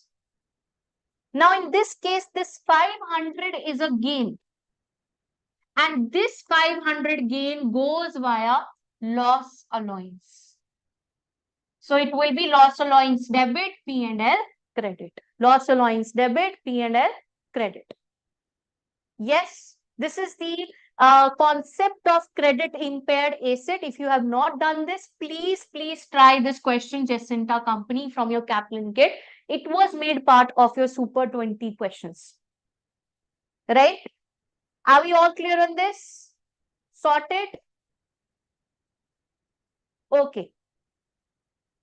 Next, after my loss allowance topic, what do I have? Now, next topic that I have is of convertible debentures. Now, what are these convertible debentures? Now, this is all about the difference between financial liability versus equity. Okay. So that is given to you in IS 32, that what do you mean by financial liability? Financial liability is a contractual liability, not a legal liability or any other liability, but just a contractual liability to repay cash or any other financial asset. That is a financial liability. Now, what is equity? Equity is the residual interest in the net assets of a company. Net assets of a company, that is what I mean by equity, correct? This is a contractual liability to repay financial assets or cash. This is the residual interest in the net assets of the company. Now, in some cases, for example, you issued bonds. This is also in a FR subject. So if you issued bonds, and these bonds are actually something which have a share option attached to it, which means now the counterparty can say that I don't want repayment in cash, but I want shares of your company. So they have an option to buy the shares of your company. So one portion of it is your financial liability, that what if they ask for the repayment of cash? Another part of it is equity, that what if they ask repayment in terms of shares? So how do you do it? You need to initially conduct split accounting. You split the proceeds. Okay? So how do you split the proceeds? That is what we have to understand. Just a minute.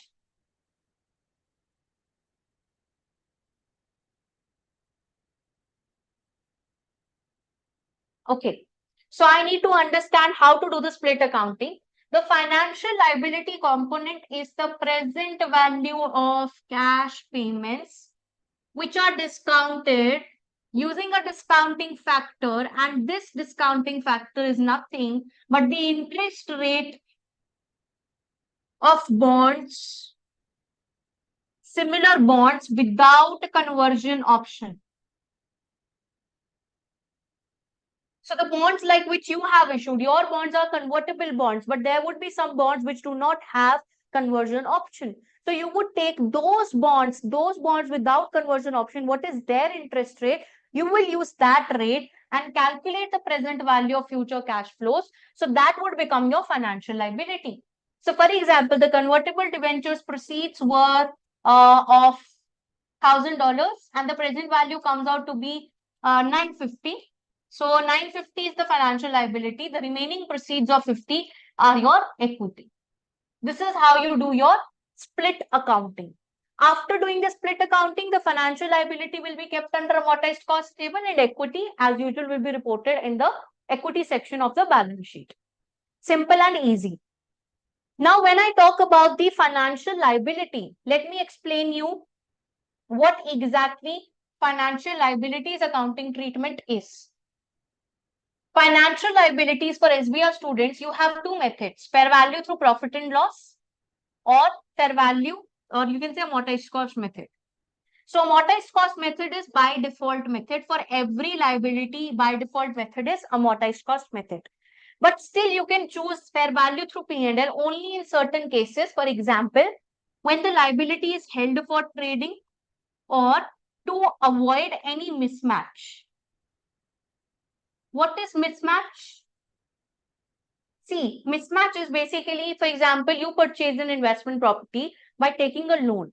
Now that investment property and that loan, they become related on the date of purchase. They both came into the accounting world together. So what I would say is that investment property is kept under fair value through P&L, then why the related loan is not kept under fair value through P&L? So to avoid this mismatch, what we can actually do is, we can actually follow for the loan also fair value through P&L method. Now, fair value of a loan can change. You have taken a loan. So fair value of loan can change because of your credit risk. That means now you do not have enough money in your pocket, so you can't repay the loan. So one reason for change of fair value of the loan is the credit risk that you won't be able to repay. Another reason is other market-based reasons. So when the fair value changes because of market-based reason, that goes via P&L, and any fair value change because of your credit risk, that goes via other comprehensive income. Correct? We all understand this? We all understand this? Yes, no, quick. Yes. We all understand this? Awesome. Okay. Next part.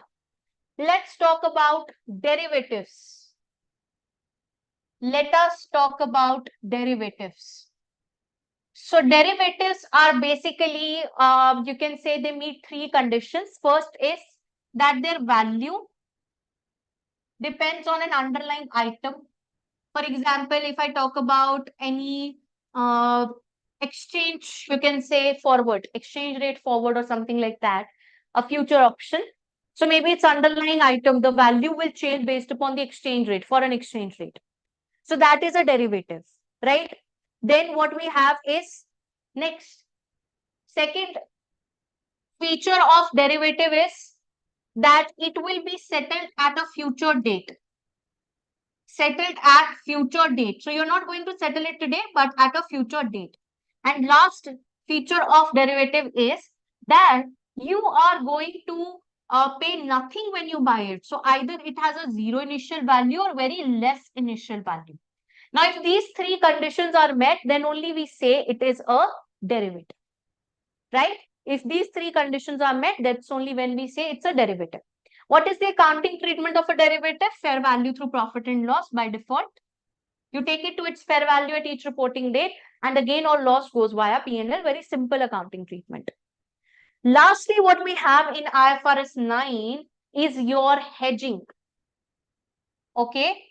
Lastly, what we have is hedging. What is there in hedging? You need to understand that when will you say that hedge is effective. So for that, you know the terminology. There are two things. One is hedged item, another is hedging instrument. So who's the hedged item? As per my examples that I always give in classes and even in the podcast on Spotify. So if you have listened to it, you would remember that. So what happens in hedging? Yes. Who is the elder sibling? The elder sibling is the hedged item. So for the hedged item, because there are certain risks associated, for example, if I have to make a payment to ACCA, it's a payable, right? So I have to, I have to create a payable for it. And when I talk about payable, that becomes my hedged item, and I have to make the payment in foreign currency. So I am afraid that I might end up paying more as opposed to what I am currently going to pay if I settle the liability today. So to, mitigate that risk, what I do is I bring in a hedging instrument, which is mostly a derivative, right? There are certain situations when this instrument can be a non-derivative component also.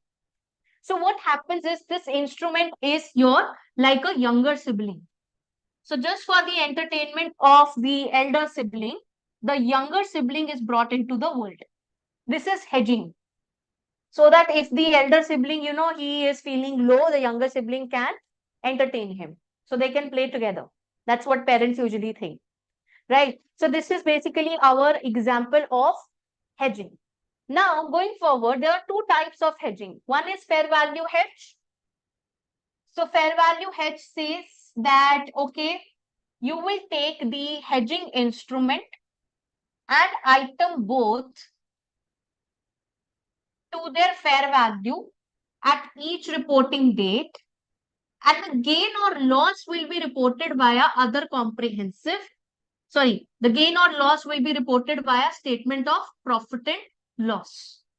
So in fair value hedge, the gain or loss goes via P&L. There's only one exception. What is the exception? If the hedged item, okay, so one exception is there. What is that exception? SBR is full of exceptions. So that exception is the item is equity instrument which was kept under fair value through OCI. So if the item was the equity instrument kept under fair value through OCI, in that case, all the gains and losses will go via OCI. Otherwise, they will go via P&L for fair value hedge. Mostly it is given to you in the question whether it is a fair value hedge or a cash flow hedge. Next, what I have is cash flow hedge. What is cash flow hedge?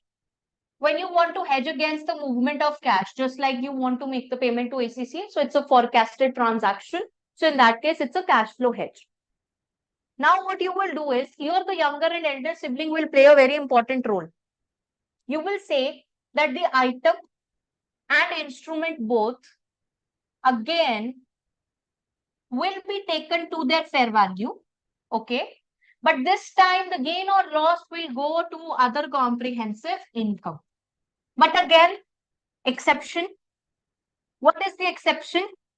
They say the effective portion will go via OCI and the ineffective portion will go via statement of profit and loss. Now, what is this effective and ineffective portion? Look at my example of elder and younger sibling. So, this elder sibling, let me tell you, I am the younger sibling and my brother is elder to me. So, this is me, PG. And this is my brother. Let's not disclose his name. So he's my brother. So what was happening? He was already 5 years old and my parents thought that he's getting bored. And one day he just said, everyone has a sibling, but I do not have any sibling. So my parents decided to plan me. Okay. So basically, with this funny example, what I'm trying to tell you is just for his entertainment, I was brought into the world. So now, just think from the perspective of the parents, if I would trouble them more, my elder sibling is not troubling them, but if I would trouble them more, my parents, won't they taunt me or they would tell me, huh, we brought you for the elder sibling and you are more troublesome. So that means their objective was not met here. I became ineffective. The purpose of me coming to this world was to entertain my elder sibling. But then I am troubling my parents more if hypothetically, even though I'm not, hypothetically, if I'm troubling my parents more, then they would say, this is ineffective hedge. This is ineffective hedge. Yes. So now apply this concept to hedging as well. You bought the hedging instrument just to hedge the risk of the item. Yes. So now what happens is that the hedging instrument, what happens in hedging is that if on the item there is a loss, I would buy such an instrument that there would be a gain on the instrument. So there is always an inverse relationship between item and instrument. So if this person will make a loss, he will make a gain. But let's suppose the instrument is making more gains and the movement in item is like small. The movement in item is very small, but the instrument is jumping too much. So that means the elder sibling is not so troublesome, but the younger sibling is troublesome. He is moving a lot. There are a lot of troubles with with the younger sibling. So we will say the movement in fair value of instrument, if it is greater with the movement in item, then that extra movement is ineffective. Yes, the extra movement is ineffective portion. So this trouble, this extra movement, this is going into P&L. So the effective portion goes via OCI, ineffective portion goes via P&L. So if the movement in instrument is greater than the movement in item, that extra movement is ineffective portion. Understood? Yes? No? Have you understood? So always remember this concept with the example that I've given to you about elder and younger sibling. You will never forget this concept. So in cash flow hedge, it's all about elder and younger sibling. If younger sibling, that is the instrument, is troubling the parents more, parents would say this is an ineffective portion. And otherwise, the gain or loss goes via OCI, but this time the gain or loss will go via P&L. Sorted? Awesome. Okay, great. Yes. Awesome, awesome. Fine. And we are done with IFRS 9 for SBR students. There is a small concept of modification of debt. I would request you that you give it a read. Okay. Here we say whether the modification is significant or not. So there are like rules related to modification of debt, right? And you have to see whether the modification of this debt is insignificant or significant based upon that rule of, I guess the rule is at 10%. So you have to check that. And then you have to calculate like what would be the accounting treatment. So just give this a reading from your text. Again, it's very less likely that it would be tested, but just in case it comes up, you should read it. Okay. Let's move on. Okay. Now, before I start with group accounts, we would take a short break of 5 minutes. And after that, we will start with group accounts topic. So all the FR students, you would also join after the 5-minute break for groups.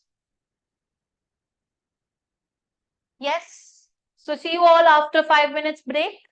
And then we would start with group accounts. Fine. Yes. The student was asking a question on modification of debt.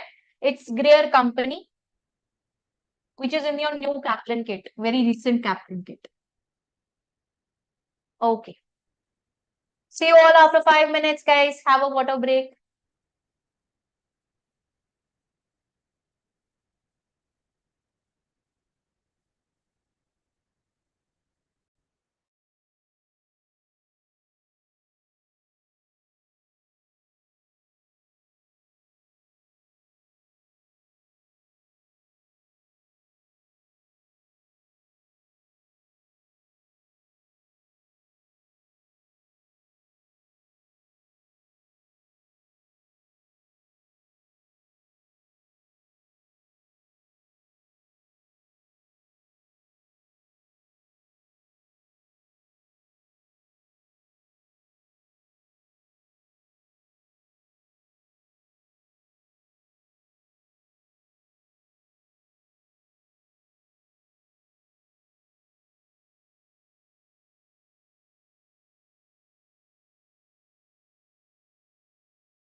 Okay, guys, I hope I'm audible to you.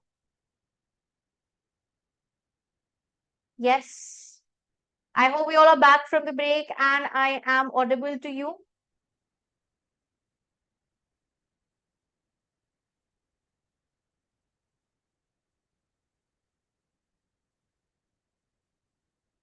Am I audible?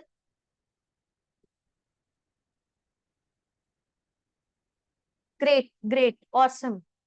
Let us resume our revision and let's begin with group accounts. So all FR students, you can also come back.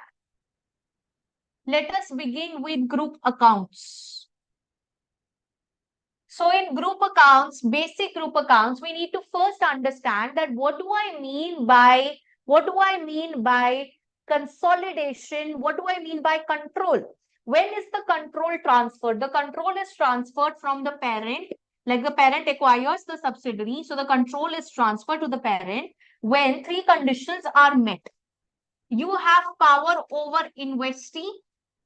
So you have the power over investee. Then you have the right over the variable returns. Okay. So you have the right over the variable returns of the investee. And you also have the power to effect those variable returns. You also have the power to effect those variable returns. Now, that is what I mean by power over investee. That is what I exactly mean by, you can say, control. So parent will have a control over the subsidiary if it has the right over variable returns. Now that is not always, you can say, reflected by the shareholding of 50%. That is not like you should have 51% shareholding and then only you can own something. It is like there are situations when you have less than 50% of the shareholding, but still you have the power. Maybe you can appoint majority of the board of directors. Okay. So what are such conditions where you can appoint majority of the board of directors? That is when you have the power. Then maybe you have some contracts with other investor that they cannot attend the annual general meeting. So they give you the power to vote on their behalf. Okay. That is also a contract that you can have, which would give you control. And then there could be another thing, like, for example, the other investors are really dispersed and they do not collude to vote against you. So they're highly dispersed. In that case, also, you would have the power. So in all these, I've given you certain examples. In all these situations, you have the power over the investee, correct? Now, once you have the control, what you're supposed to do is you are supposed to prepare consolidated accounts. So in FR, we have group statement of financial position and group statement of profit and loss. But in our SBR syllabus, we also have group statement of cash flow. So first, I would cover P&L and the balance sheet part. So for the preparation of group balance sheet, I need to prepare 5 working notes. First working note is about group structure, like who is the acquirer. So in SBR, you might find such a question in the case study that you are supposed to identify who's the acquirer. For example, that was the Bimbi and Lentil case, right? And I think Cabello company also had this part where we talked about like who is the acquirer. So in that case, we talk about any company who's the bigger company, the company who issues its shares, the company who pays the cash, the company who controls the, management of the newly formed entity. That is the acquirer. Once the acquirer is identified, okay, once the acquirer is identified, what we actually have is we are supposed to prepare our group accounts. So second working note is as per IFRS 3, all the net assets of the subsidiary should be taken at their fair value. So what is the fair value? What is the fair value of net assets of subsidiary? Fair value of net assets of the subsidiary at the date of acquisition and at the reporting date, right? This is what is there. You take their share capital, you take their share premium, you take their retained earnings, you take the revaluation surplus. If there is any fair value adjustment, you take it via this. This also gives rise to additional depreciation, so that also goes via this. And if there is any PORP, especially if the parent, sorry, if the subsidiary is seller, so that also impacts my working note number 2. So I have the date of acquisition net assets. I have the reporting date net assets. The movement between reporting date and date of acquisition is post-acquisition movement. In this post-acquisition movement, the NCI and the parent will have their own share. So in the post-acquisition movement, the NCI and the parent will have their share. So this movement will reflect on working note number 4 and working note number 5. Correct? So this is the working note number 2. Now in SBR, you should understand that whenever there is a fair value adjustment, there would always be certain impact on deferred tax as well. Either a deferred tax liability is created or a deferred tax asset is created whenever you change the fair value of your asset. Because then the carrying amount will not be same as the tax base, and whenever there's a difference, this would give rise to a deferred tax position. So even that is recognized on the date of acquisition. This is just for SBR. So you should just a kind reminder that you should know this concept as well. Next, working note number 3, very important. This one is related to goodwill. Now there are two kinds of goodwill. One is full goodwill, another is partial goodwill. See what is the difference between these two. Your formula for the calculation of goodwill is you take the fair value of consideration paid by the parent, which can be cash consideration, which can be your share for share exchange, which can be your deferred consideration, which can be your contingent consideration. Various kind of considerations are there. So first you take the fair value of consideration paid by the parent. In that you add NCI. Now if you take NCI at fair value, then you are calculating full goodwill. But if you take NCI as a percentage of working note number 2, then you are calculating partial goodwill. Working note number 2 is net assets of the subsidiary at the date of acquisition. So if you assume NCI to be percentage of those net assets, then it is partial goodwill. But if you take it at its fair value, then it is full goodwill. Then after adding NCI, we remove the fair value of net assets of the subsidiary, which we get from working note number 2. Now this gives me my goodwill on the date of acquisition. Goodwill on date of acquisition. This is my goodwill on date of acquisition. And this might be impaired as well. I told you in IS 36 that in the CGU, goodwill is first impaired. So there might be an impairment of goodwill, and once that happens, that gives you goodwill at the reporting date. Now, next concept which comes into picture just for SBR students, okay? FR students, close your ears. When under IS 36, I said that there is a CGU, and to the CGU, first impairment is allocated to damaged asset, then it is allocated to goodwill. Correct? That's what I said. Now, if you used partial goodwill, you didn't use full goodwill. If you used partial goodwill, you didn't use full goodwill. So the carrying amount of the CGU will be based upon partial goodwill, which is just parent's goodwill. So if the partial goodwill is any time impaired, this impairment is just allocated to the parent and not to the NCI. That is point number 1. Second is, in this carrying amount, let's suppose parent share was 80%. The goodwill is just 80%. But the recoverable amount which you get from the market, you will always get it at 100%. So market will give you the CGU's recoverable amount at 100%, but you have already recorded it at the cost of 80%. Now to make the goodwill comparable, 80% goodwill comparable to 100%, what we calculate is total notional goodwill. We calculate total notional goodwill. If you want, you can try Deployed company question on this concept, SBR students. Okay, Kaplan kit again. So in this total notional goodwill, what we have is, we calculate it based upon unitary method. What do we say? That if 80% of goodwill is, let's suppose, $1,000, then 1% goodwill will be 1,000 divided by 80%, and 100%, which is now the recoverable amount through which I have to compare the recoverable amount, would be 80% into 100%. Now I will get the 100% cost of my goodwill and I will compare it. I will compare it with the recoverable amount. I will get the actual impairment. I will calculate 80% of it and record it in my financial statements.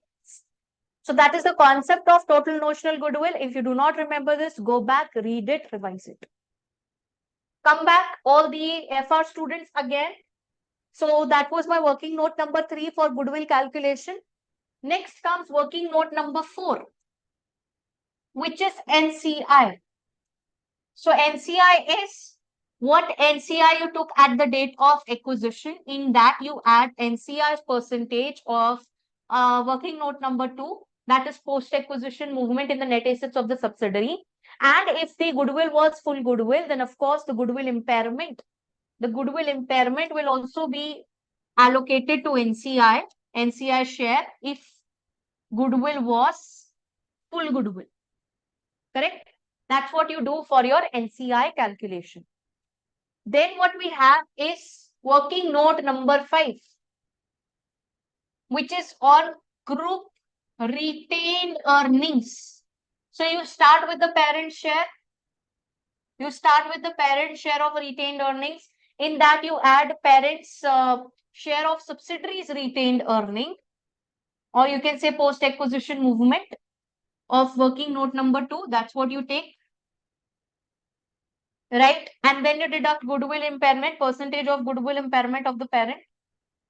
Then if there was any other thing which impacts the parent, for example, an intergroup transaction where parent is the seller, so PORP is deducted from here. If there was a deferred consideration that would give rise to unwinding of interest, even that is deducted from here. So after deducting all these things, we get our group retained earnings in the working note number 5. And then using these working notes, you finally consolidate your balance sheet. You add all the assets on line by line basis, liabilities on line by line basis. That's what you do in the balance sheet. Now I will explain you how to deal with intra-group transactions. How to deal with intra-group transactions. So first transaction that I have is, it is when the parent is selling goods to the subsidiary. First of all, you need to understand that if in the question it's given as a markup, then the markup is at cost. If it is margin, that is at selling price. Margin is always at selling price and markup is always at cost. Then what I would do is, if parent is the seller, my entry will be that I need to remove the PORP. So for that, I will first calculate my PORP. That is provision on unrealized profit. So how many goods are still there in the inventory of the subsidiary? Only on those goods I would calculate my unrealized profit. Once I have that unrealized profit with me, later on, I will pass a journal entry which will say parents group retained earnings debit, which is working note number 5, and group inventory credit. Yes, this is what I would pass as my journal entry, GRE debit, inventory credit. And then afterwards, if my subsidiary is the seller, now subsidiary is selling goods to the parent, I cannot debit subsidiary's profit, because then in subsidiary's profit, even NCI has a share. So what I would do is, I would simply say that working note number 2, the reporting date column debit, because automatically that would decrease my NCI by its share and the GRE by its share. So NCI debit, GRE debit, and group inventory credit. So this is what I would do for my subsidiary is the seller situation. Then what we have next is that we should eliminate intra-group balances. So if there is an intra-group receivable, if there is an intra-group payable, I need to cancel them out. I need to eliminate them. But due to some reasons, they might not match. For example, cash in transit. So what happens in cash in transit? Let's suppose the parent was the seller. Let's suppose the parent was the seller. So parent has recorded a receivable and subsidiary has recorded a payable. So subsidiary issued a check to the parent, but parent has not yet deposited it to the bank. So in that case, parent has not really recorded this asset. This, parent has not received the money. So that is cash in transit, which is why the receivable balance and payable balance will not match, because subsidiary has reduced the payable, but there is no equal reduction in the receivable amount of the parent. So what we would do is we will first pass the entry assume as if parent has received the money. So the entry would be bank debit, receivable credit. Now you have resolved the difference between receivable and payable. Now these will match, and finally you would eliminate that because it's an intra-group transaction. So finally you would eliminate it. This is what happens in our intra-group transactions in SFP. Then what I have is my group statement of profit and loss. In this, what I do is I add the parent's revenue. I add the parent's revenue with that of the subsidiary. I add the COGS of parent with the subsidiary. But I also time apportion it. Because if the subsidiary was purchased midway through the year, I do not have a share in 100% revenue of the subsidiary. I just have the share in 6 by 12 of the revenue of the subsidiary, because that's the post-acquisition period. So parent will only control the post-acquisition periods revenue, income or expenses, whatever you call it as. So you will do time apportionment in case of P&L. Now, if you would do this time apportionment, so you will keep on adding all the income and expenses of parent with the subsidiary. What would be the treatment of intra-group transactions in P&L? So what will happen is you will remove intra-group sale from group revenue and group COGS, and you will add PORP to COGS. Now, many students ask this doubt to me, ma'am, why do we add PORP to COGS? Obviously, you want to remove the PORP from your financial statements.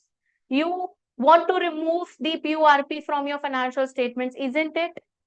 So if you want to do that, so you would increase your cost. That is another way of removing the profit. So if you want to decrease your profit, another way of doing it is to add it into the cost. So PORP is added into the cost. Simple. So this is what is relevant for FR. Last topic which is relevant for FR that I want to revise. There are other topics also like IS 37, IS 10, IS 8. These are small standards, okay? I'm not revising them. I'm just revising the important areas of your syllabus which are tricky. So last topic which FR students should attend here is IS 28. Now this is based upon associates. So in associates, what we have is equity method of accounting. We follow equity method of accounting, single line accounting. So in my group statement of profit and loss, what I show is related to the associate. I show the share of profit in associate. Share of profit in associate. If there is any dividend that I've received, I would deduct it from here. Then in my group statement of financial position, I will show cost of investment in associate. So what is cost of investment in associate? How much price did you pay to buy the associate? So initial cost plus your share of profit minus any dividends. Yes, received dividends received. Minus if there was any impairment of your investment. That is the cost of investment which you show in your SFP. Correct? Single line accounting.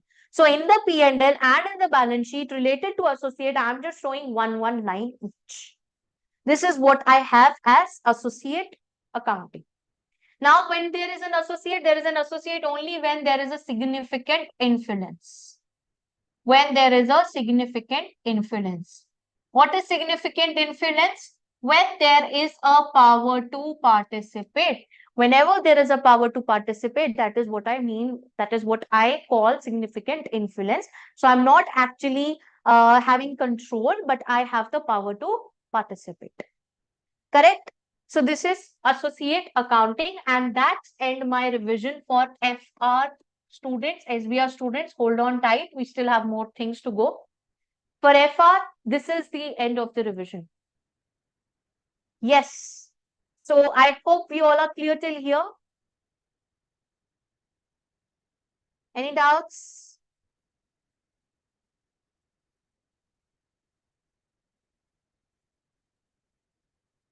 All people are clear?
Fine.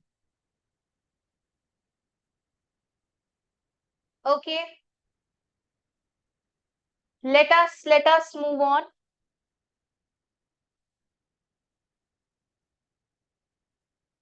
Yeah, it was just a small water break. Disposal. Okay, disposal part for FR students.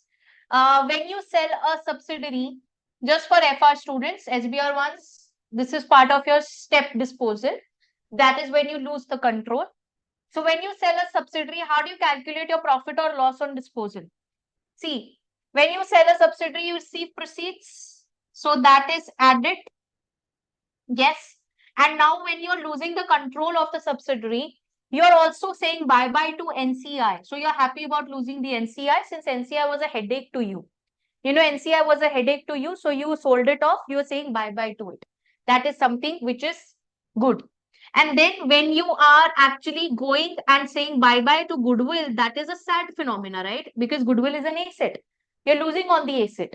So that is when you have to deduct it. So goodwill on disposal date. Then you also deduct fair value of net assets at the date of disposal because you're losing out on the assets, and that finally gives you profit or loss on disposal of the subsidiary. This is what you do in group accounts. But when I talk about individual accounts, in individual accounts, simply the profit or loss is calculated as the cost of investment is taken in subsidiary and you compare it with the proceeds that you receive by selling. So when you just calculate the difference, that is your profit or loss on disposal. Yes. So this is a simple phenomena of disposal, and that is it. Now only the SBR students. I'm just addressing you guys. Let's start with the advanced part. Let us start with the advanced part of our SBR and group accounts. So what we have first is change in group structure. Change in group structure. So what is there in change in group structure? I will draw again a staircase. I remember telling this in class again and again. It's like the staircase to heaven where Tom is riding, Tom is going up. to the heaven if you've watched Tom and Jerry. So that part of it is actually your step acquisition or step disposal. Okay. The students were saying about fair value of retained interest. I think the name is Hadi. I didn't take that because FR students do not have that step acquisition or step disposal part. So for them, it's complete disposal. They don't have any retained interest. So I don't want to confuse them. That's why I said that was just for FR students. I will again cover it for SBR students. Okay. Now come to the SBR component. This is 0% shareholding. This is the golden door of control, door to heaven. If you increase your shareholding to 51%, which is 50 plus, right? If you have more than 50% shareholding, what it would be that you've achieved the control. From 0 to like 20%, it's a normal investment. If you have to 0 to 20% shares, it's a normal investment under IFRS 9. From 20 to 50%, this is associate. Okay. After 51%, clearly it is a subsidiary. Correct? This is the relationship. Now I might not, I might not climb up the ladder in one go, or I might not come down the ladder in one go. I might go in bits and pieces. So first I acquired 10%. Then I acquired, let's suppose 20% more. So now in total I have 30%. So first I was keeping this investment under IFRS 9. Now I'm keeping it under IAS 28. Then I acquired 20% more.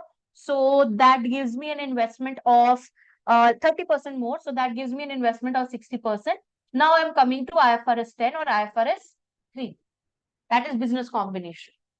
So you are moving up in bits and pieces. So you are acquiring it, and this is known as step acquisition.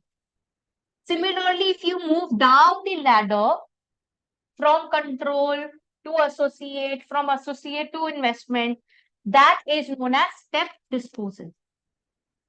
So what are the scenarios in step acquisition and step disposal? Let's quickly revise it. First, I'll talk about step acquisition. So in step acquisition, first criteria is, or first situation is, when I move from no control to control. So many questions in your exam kit are related to this. Pick up any question of group accounts. Mostly they ask you about this situation.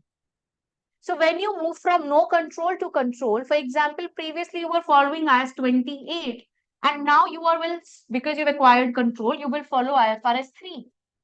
So you will say bye-bye to IAS 28 and you will say hello to IFRS 3. Yes? So how to say bye to someone? Once you actually say bye to someone, you follow their rituals. And then from the next day onwards, you start following your own rituals because you have another partner or you have another standard to follow. Okay. So in IAS 28, once I say bye to IAS 28, what I'll do is I will take my cost of investment in associate to its fair value with the gain or loss reported in statement of profit and loss.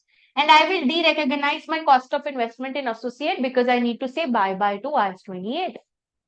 Right? So once I say bye-bye to IAS 28, now I'll start my consolidation process. So in the consolidation process, what I would do is I would first calculate my goodwill on date of acquisition.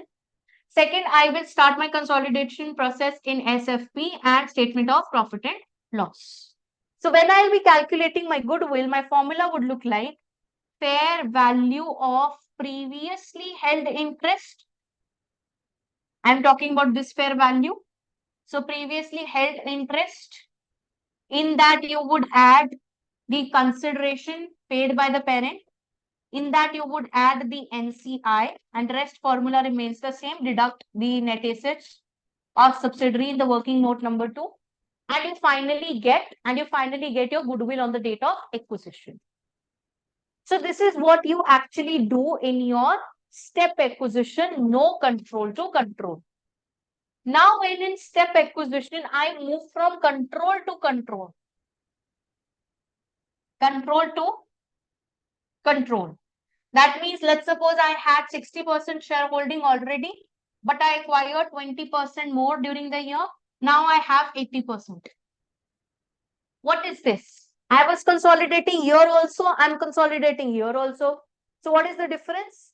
The difference is that here my NCI was 40%. Now here my NCI is 20%. So NCI has reduced. Your headache has reduced. So what you will do? You will pass a journal entry which would say that actually by acquiring, so money goes out. So bank credit, NCI debit, and balancing figure goes to other components of equity. So your NCI is getting reduced, therefore NCI debit. Money is going out because you're acquiring more shares, so bank credit. This is the balancing figure, other components of equity. How do you calculate what is the reduction in your NCI? You again use your unitary method. You use your unitary method. So you calculate your NCI, like for on the disposal, on the acquisition date, 40% NCI was, let's assume, 1,000 again. So you will use your unitary method that 40% is 1,000, 1% will be 1,000 divided by 40%. Then what would be 20%? This is how you would get to know, what was the reduction in NCI. You will put that figure in this journal entry. Okay, you will put this figure in the journal entry. So NCI debit, bank credit, OCE credit. Now, bank credit is a fact which comes from the case study. The balancing figure goes to other components of equity. Clear? Are we all clear on this? This is control to control. Next is step disposal. When you move down the stairs in steps, step disposal. In here also, what we have, first let me take control to control situation. You had 80%, you disposed of 20%, now you're left with 60% control. Now this leads to increase in NCI. Same concept, increase in NCI. So you would again apply the same concept, which will be bank debit, because money comes in when you dispose something. NCI credit because it is getting increased. Balancing figure to other components of equity. So this is what you do for your increase in NCI, step disposal, control to control. Then what situation is next is when I dispose of, when I move from control to no control. Now here you've lost the control. So you're saying bye to IFRS 3. So you will stop consolidating, right? You will stop the consolidation process. You will de-recognize the net assets of the subsidiary. You will de-recognize the goodwill of the subsidiary. And then you would start,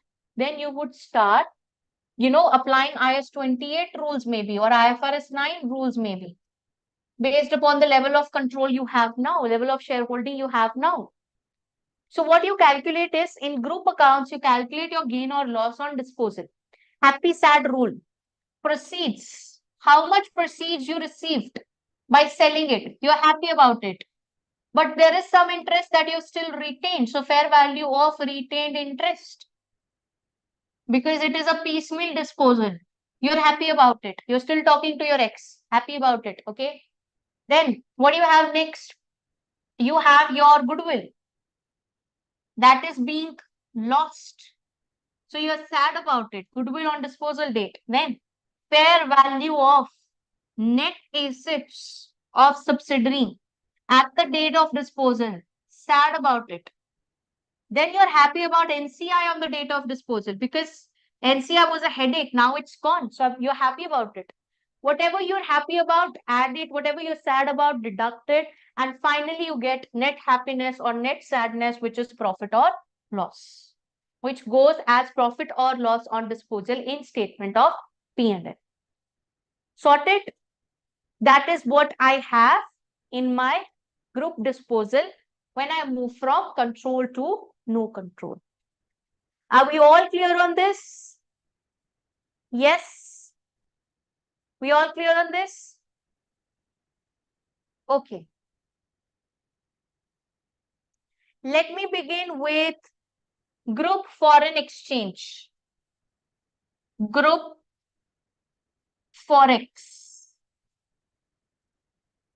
See, what is this group foreign exchange? I have to actually understand the difference between functional currency and presentational currency. So you would get a question, you might get a question in the exam directly that determine the functional currency, 6 to 7 marks. So this functional currency is the currency of primary economic environment of the company. So primary economic environment of the company, that is the functional currency. Now, this currency actually, it depends upon the, in which currency are you quoting your selling price? Then in which currency are you incurring your direct cost? In which currency are you incurring your, or you are taking loans? All those factors will help you determine what is your functional currency. Once you've determined your functional currency, okay, if the parent's functional currency is same as subsidiaries functional currency, then you simply apply the rules of IS 21, which applies on individual companies as well. What is the rule of IS 21? Under IS 21, we simply say that at the reporting date, if you have monetary items, foreign monetary items in your balance sheet, like monetary balances, for example, if there's a receivable in foreign currency or where there is a payable in foreign currency. So if it is a monetary item, then it is, you can say retranslated, or it is taken to its new exchange rate at the closing date, which gives rise to exchange difference, which goes via P&L. But if there is a non-monetary item, there is no impact on non-monetary item because it is kept at historic rate. And please take a note, inventory is a non-monetary item. Monetary items are which are readily convertible into cash. So inventory cannot be readily converted into cash, therefore it is a non-monetary item. Now another factor to determine the subsidiary's functional currency is whether the subsidiary is autonomous of the parent or not. What is autonomous? Whether the subsidiary is independent or not, whether the subsidiary is independent from the parent or not. Now, if the subsidiary is not independent, what would happen in that case? Subsidiary will have to follow the rules of the parent. Subsidiary will have to follow the currency of the parent as well. In most of the cases, you would find that the subsidiary is autonomous of the parent. And if subsidiary is autonomous of the parent, then subsidiary will have its own functional currency. Correct? Now, if subsidiary's functional currency is not same as parent's functional currency, what happens? We are supposed to follow a process for retranslation. So, subsidiary would have made its accounts in its own functional currency, correct? Subsidiary would have made its accounts in its own functional currency, all its assets and liabilities in its own currency. You would do retranslation. All the results of subsidiary, all assets, all liabilities, all incomes, all liability expenses of the subsidiary will be retranslated to the parent's functional currency. Now, the rules say that the assets and liabilities are retranslated at opening or closing rate, right? And because the income and expenses happen throughout the year, so they are retranslated at average rate. Now, that always gives rise to a difference. For example, let me take an example of net assets. So, let's suppose the subsidiary's functional currency is Indian rupees. This is the sign of Indian rupees. And the parent's functional currency is dollar. So, subsidiary would have recorded its opening net assets. Let's suppose it was, let's assume it was 1 lakh or 100,000 rupees. And I need to convert it or retranslate it to dollars. So I will use the opening rate here. So let's suppose the opening rate was 60.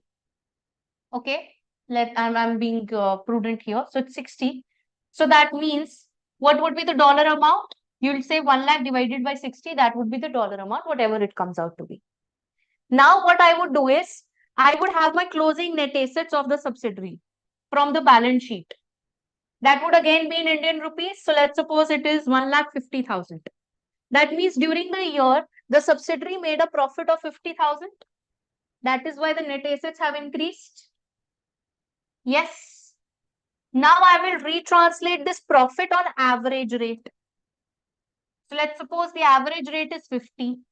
So 50,000 divided by 50, that would be how much? That would come out to be $1,000, right? 50,000 rupees will come out to be $1,000. And then closing net assets. Closing net assets will be retranslated at closing rate. Just forget about the calculations. I'm not teaching you calculations here. I am teaching you the process. Okay.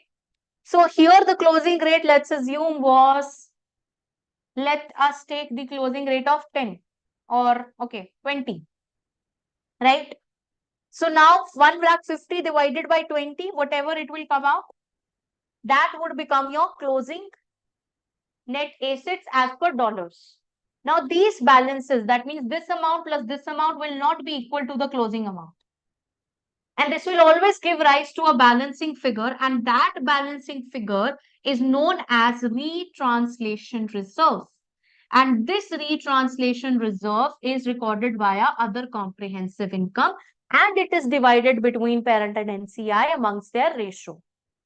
If it is on goodwill, similar calculation happens on goodwill also. Opening goodwill, impairment retranslated at average rate, closing goodwill retranslated at closing rate. In that case, the retranslation reserve is not divided between parent and NCI if the value of goodwill was on the basis of partial goodwill. That's your concept, right? So this is what you have to remember. For income and expense, average rate. For assets and liability, closing rate, which gives rise to retranslation reserve, which goes via other comprehensive income. Awesome. So that ends our group foreign exchange as well. What I have next is group statement of cash flow.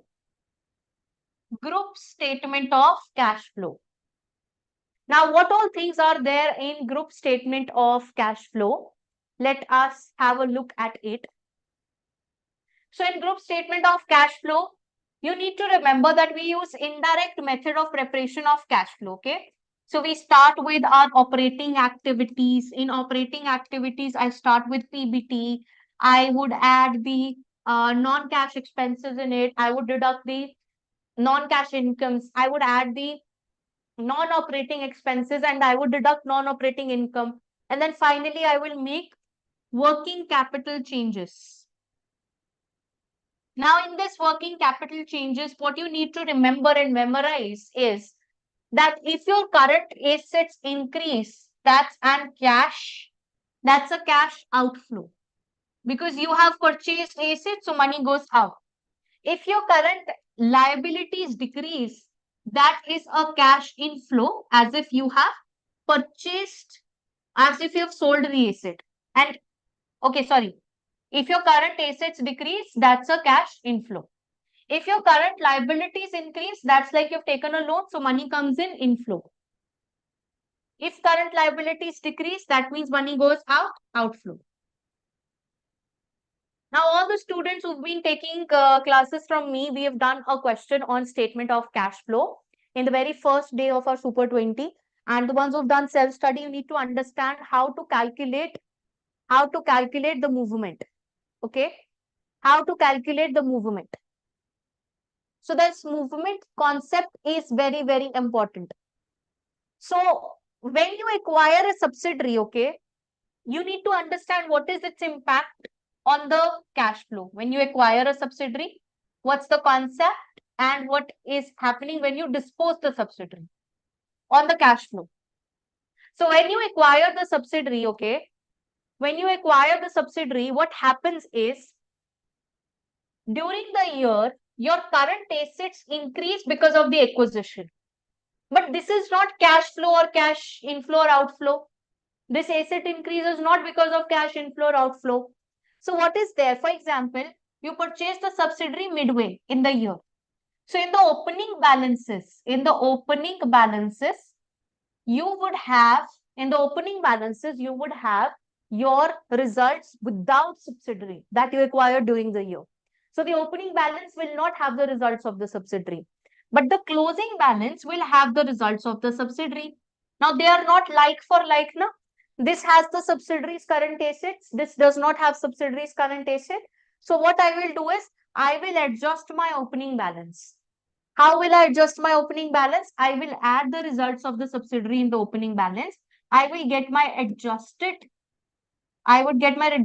opening balance, and I will compare this adjusted opening balance with the closing balance. And finally, what I would get is my cash movement. Finally, what I would get is my cash movement. So in the pre-populated spreadsheet, sometimes they have not given you opening and closing. So you should understand that how on acquisition, the movement of current asset is getting impacting, and how on disposal of subsidiary, the movement is getting impacted. Right? So you need to understand that. I won't tell you over this in this session because that would take another 1 hour for you to understand that impact. I hope you know it.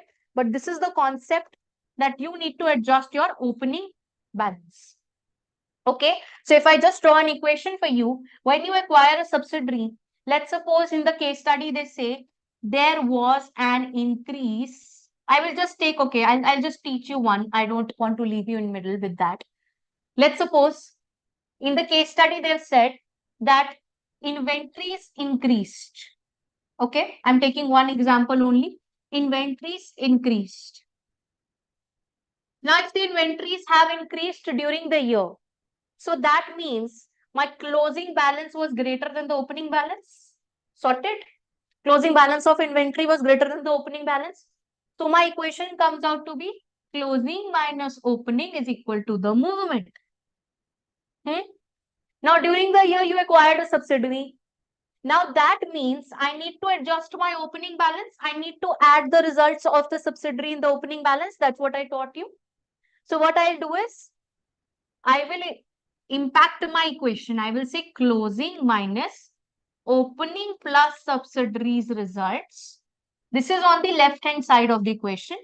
So, you would say it is closing minus opening, open the bracket, subsidiary minus. So that means from the movement, the results of the subsidiary will be removed. So the movement will reduce. So you need to understand that when you acquire a subsidiary during the year, then in this case, like the movement, the inventory was increasing, so the movement will reduce. So in the pre-populated spreadsheet, if they would have given the cash flow because of increase in inventory as 1 lakh, and now you want to reduce this movement. How can you reduce this amount of minus 1 lakh? By adding something to it. Let's suppose I add 10,000. So now the movement comes out to be 90,000. So I need to reduce the movement in case of acquisition when the inventory has increased. Similarly, okay, let me take one more example. Disposal. Inventories has decreased. And because of that decrease in the pre-populated spreadsheet, they've said that when inventories decrease, that means the money comes in. So let's suppose they said there was an inflow in pre-populated spreadsheet. There is an inflow of $50,000. And the subsidiaries inventory is given to you as 1,000. Okay. Now, again, you will draw your equation. Now, this is that inventory has decreased. That means closing inventory was shorter than the opening. So, your equation is opening minus closing is equal to the movement. Clear? Now, what you will do is, you need to adjust your opening balance because subsidiaries result was there in this, subsidiaries result was not there in the closing, but it is there in the opening because it was disposed during the year. Na? So, you will remove the results from the closing balance, from the opening balance. So what you're doing is you're deducting. So again, the movement is reducing. So movement needs to be reduced.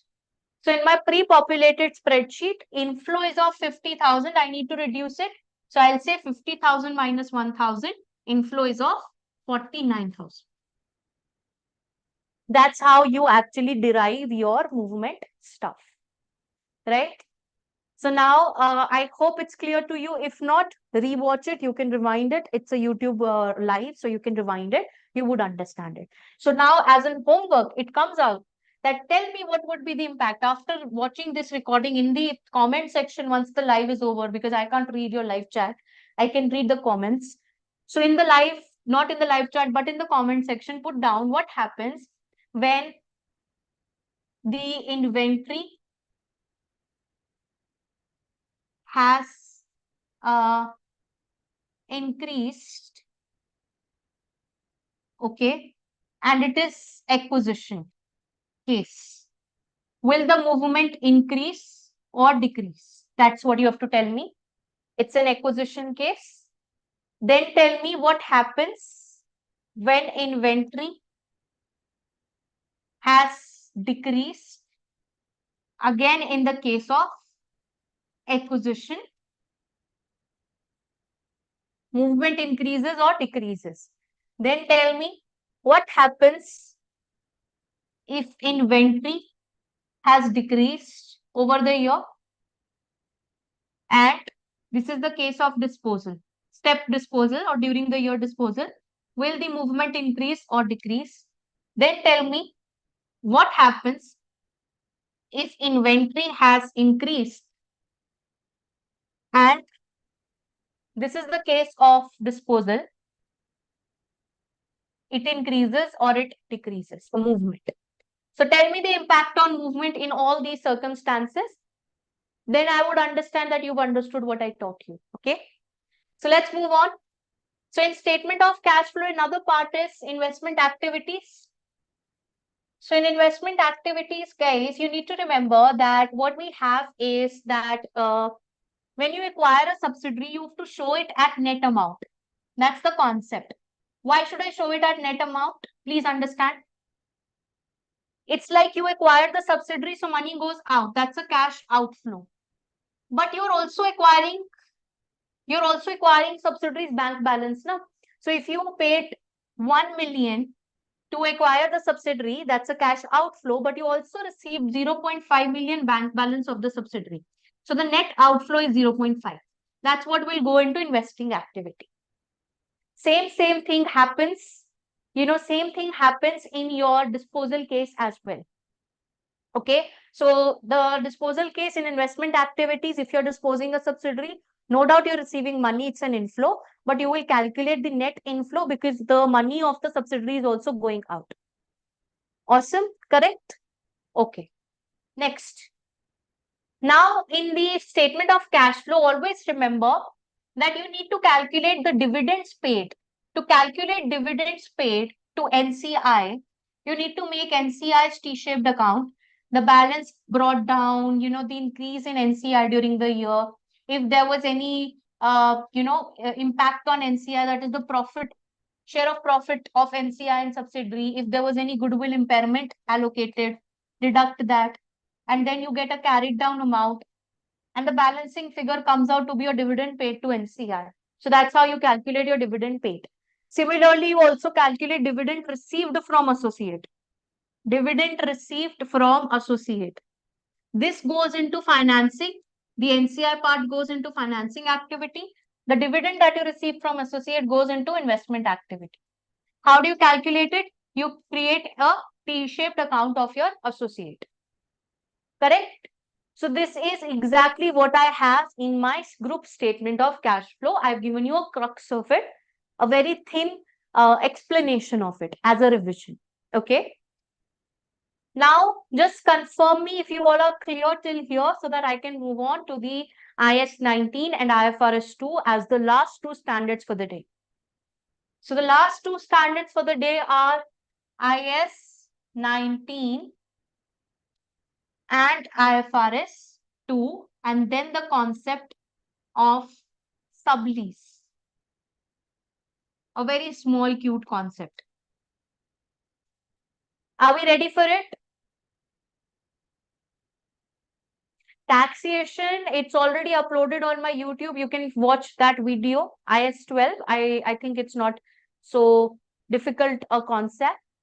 taxation is all about DTA, DTL. Why do you create a DTA? When there's carrying amount is greater than the tax base, DTL is created. DTA is created when the tax base, is greater than the carrying amount. And then you calculate and use your deferred tax asset, calculate or for unused tax losses only in case when you have your future evidence of profits. So you should have a solid evidence that in future I would make profits, then only I can carry forward my unused tax loss. That is what is the crux of deferred taxation for this paper. And yeah, okay. Now these are the two standards which I would cover because I consider them important. Taxation is what I believe is something which is a small standard, not so difficult on you. Anyways, shall I begin? Are we clear on the group accounts? Come on, quick confirmation.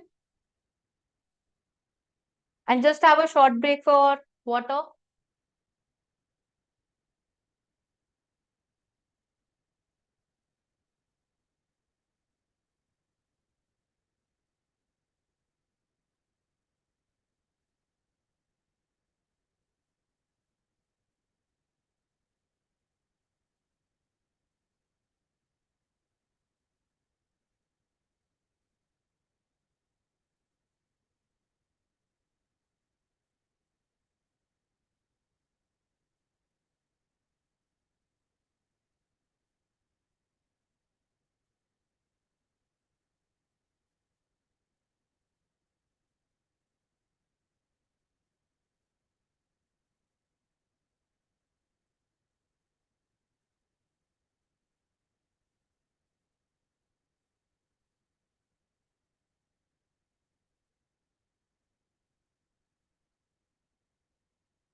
Okay,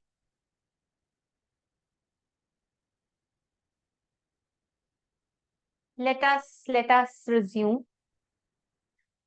First, I would begin with sublease part.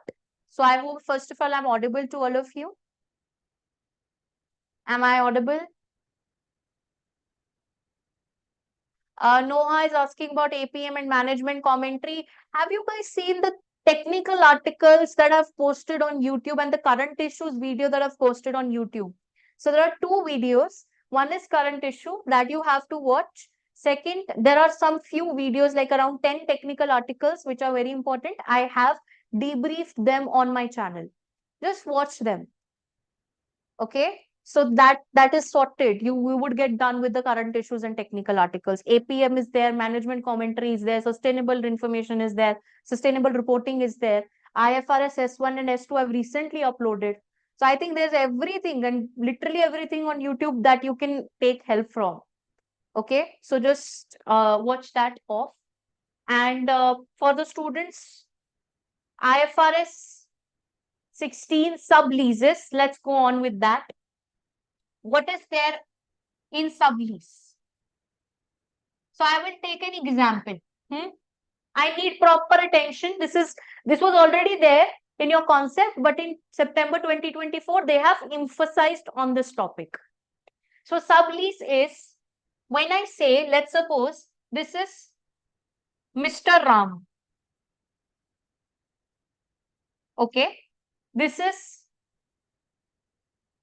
Mr. Sham. Mr. Ram, Mr. Sham.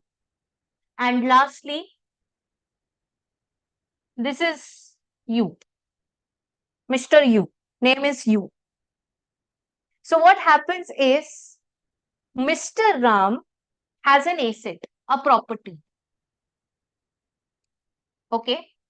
He has rented it out to Mr. Sham.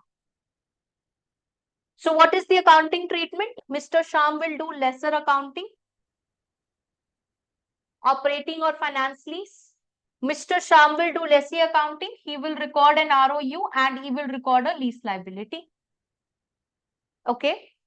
Now what happens is Mr. Sham is very clever. What he did, he subleased. He already got this property on rent, but he subleased it to you. And now Mr. Sham is lessee also, and somehow he is the lessor also because he's leasing that ROU to Mr. U, right? You're understanding? Mr. Ram is the original lessor, but Mr. Sham was so obsessed by being a lessor, like he wanted to be a lessor so much, he manifested it. So what he did, he leased this ROU to Mr. U. Makes sense to you, the situation, sublease? Does it make sense to everyone what I just said? Yes or no? Come on.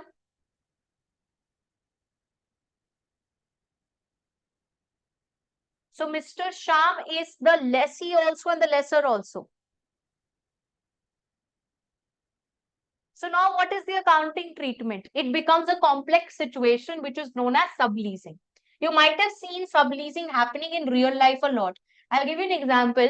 So there was a tutor and they had taken some classroom on rent and now he would sublease to other tutors. The times when he's not taking the class, other people can take the class in that same classroom. So that process is sublease. Okay. So in this process of subleasing, Mr. Sham's accounting treatment becomes really difficult because he's the lessee also and he's the lessor also. So what will Mr. Sham do? Mr. Sham's accounting treatment. Now, when he subleases his ROU, he will de-recognize the ROU if it is a financial lease. You understanding? Because now Mr. Sham is lessor, na? And he has leased out his ROU to Mr. U. So in that case, if that lease is a finance lease, Mr. Sham will de-recognize the ROU because that's the asset which he has leased out. Mr. Sham has leased out this. This is the content. He leased this out to Mr. U. And now if this is a finance lease, Mr. Sham will de-recognize the ROU. But he will keep on paying as a lessee. He will keep on paying the lease payment. So he will keep on recording the lease liability. He will keep on doing all his accounting treatment for the lease liability. He would unwind the interest, pay the money, pay the rent, everything would be going on. But now because he's the lessor also, this money that he is paying to Mr. Ram, who's the original lessor, the money that Mr. Sham is paying to Mr. Ram, he's collecting from Mr. U. So if it is a finance lease, what would be the journal entry? Mr. Sham will say receivable debit if it is a finance lease, receivable debit, okay. ROU credit because you're de-recognizing the asset, and this is what he will record as an entry as a lessor. As a lessor, this is the entry that he will pass. Now, as a lessee, what he will do? As a lessee, first of all, since he has de-recognized his ROU, so obviously no depreciation on ROU. So what he would do is, he would simply keep on making the unwinding of interest. So he will say finance, cost, debit, P&L debit, P&L debit and my lease liability credit. So he'll keep on making this journal entry and he'll keep on paying the rent. But effectively, who is paying the rent? Mr. Sham is receiving the rent from Mr. U and he is just routing the same rent to the original lessor, which is Mr. Ram. This is what happens in sublease when it is a finance lease. So this is Ram, Sham and U. So when Ram leased an asset to Sham, that was a normal case, but then Sham also leased this asset forward to Mr. U. In this case, Mr. Sham becomes a lessor as well. So when he becomes a lessor and it's a finance lease, he will de-recognize his ROU. He will keep on recording his lease liability. And of course, he will record a receivable. And effectively, who is paying the rent? The rent is paid by Mr. U to Mr. Ram. So he is just a middleman. Yes, we understand this. Okay. Now, Mr. U will do lessee accounting, of course. Mr. U will record an ROU and a lease liability which he has to pay to Mr. Shah. But in the exam, they would ask you from the perspective of Mr. Shah. They will never ask you from the perspective of Y or from the perspective of Ram. They will always ask you from the perspective of Shah. Clear? Now, what if it's an operating lease? What if it's an operating lease? Ram rented out the property to Shah. Sham further rented out to Mr. Y, U. Now, in that case, Sham has recorded an ROU and a lease liability. Now he rents it out to you. What he would do? In addition to being a lessee, he would also create a lesser accounting. That means, whenever he would receive the rent, it will be his income. So he will do normal lesser accounting without putting any impact on the ROU or the lease liability. So he is going to do his normal lessee accounting separately, and he would do his normal lesser accounting separately, right? So this is what he would do. And you would say that, ma'am, why he would depreciate his ROU? He is not recorded, he's not using the ROU. With the same logic, I ask you, when Mr. Ram rented out his property to Mr. Sham, this person has also recorded his property under IS 16. He is also depreciating the property even though he's rented it out to Mr. Sham. So similarly, Mr. Sham has rented his ROU to buy, but he's still keeping on depreciating his ROU. What's the problem in that?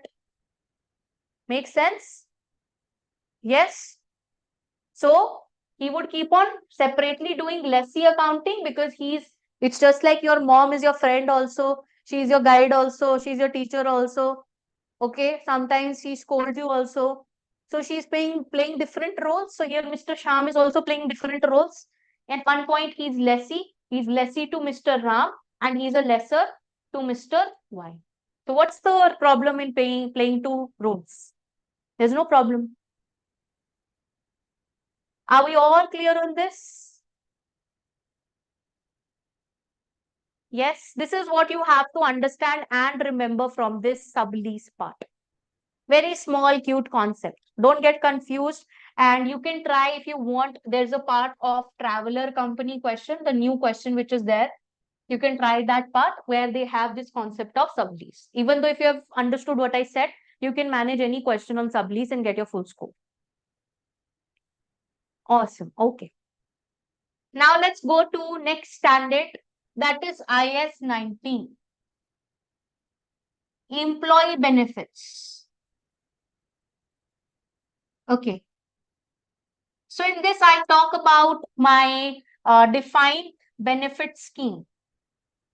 I'm not going to talk about the defined contribution because that is so easy, like a toffee. Okay. So that is not I'm going to record. Okay. Someone is asking journal entry for operating lease. Operating lease journal entry. You don't know that. Money comes in, bank debit, income credit. Bank debit, operating income credit. Got it? Okay. Benefit, defined benefit. What you need to understand from defined benefit pension scheme. Everyone have a quick shift from all the topics to IS 19. In your mind, I know it's easy for me to do a shift. It's not easy for you. So do it. Take 2 minutes. So what I have in defined benefit pension scheme is I have my pension obligation and I compare it with the planned asset. So I get, let's suppose, take a situation of net deficit. Okay. So in the net deficit, few things get added and few things get deducted. Yeah, I told you the double entry only, na? It is bank debit and income credit for the operating income. So in here, I have net deficit situation. You guys will tell me what will happen. Okay, I need to see your energy. Only one topic is left. So just tell me, in net deficit, if there is a contribution made into the plan, contribution into planned asset, is it getting added or deducted to the deficit? Would I add it or deduct it? Contribution gets added or deducted. Quick. It's the deficit situation. So contribution into the asset increases my asset base. Therefore, it reduces my deficit. So it will be removed from the deficit. Then I have service cost, which can be current service cost, past service cost, right? That increases your pension liability. So will it be added or will it be deducted from the deficit? It will be added. It will be added to my deficit. Then what I have is benefits paid out. Now, benefits paid out are not impacting any statement, whether it's P&L, balance sheet, or cash flow, because they are taken out from the obligation. They're taken out from the planned asset and the obligation is settled. So the net impact is 0. And then what I have is my closing. Okay. I hope I'm not missing out on anything. Service cost and contributions have taken. Yeah. Interest. Net interest. Now, if it is a deficit situation, so of course your interest expense will get added. And then lastly, what you have is closing balance. Now, this closing balance, how do you calculate it? This comes from the actuary. You've seen people doing actuarial sciences. So that's what these people do, who are a pain to us. Okay. So what is this? What is this? Actuary. He is giving you a closing balance. Now, in this closing balance, what you will do is you will get a balancing figure. Now, this balancing figure is known as remeasurement component. And this remeasurement component goes via other comprehensive income. This is what is the crux of IS 19. Then there is also plan, amendment, settlement, and curtailment. Always remember that you do this PASC that impacts your current or past service cost. Okay. And whenever PASC happens, as per the new amendment of IS 19, which happened few years ago, you are supposed to revise your assumptions once PASC happens, and you're also supposed to revise your interest rates. That's it. So this is what you should know from your IS 19 chapter. And instead of defined benefit scheme, if there was a short, or I'm saying short term, it's a long term employee benefit. If it was that, the same accounting treatment is followed. The only difference is in that case of long term benefits to the employees, the remeasurement component goes via statement of profit and loss. Mention the question where we have this. All my students know which question I'm talking about. When long-term employee benefit goes via P&L, the remeasurement component. Yes, which question was that? It's there on your portal. So all the students who are here from my class, they know this. Mention it in the chat box for others also. Yes. What question is this? Is it symbol? Have we tried this question? Look for it. Where they have given you a question on long-term employee benefit.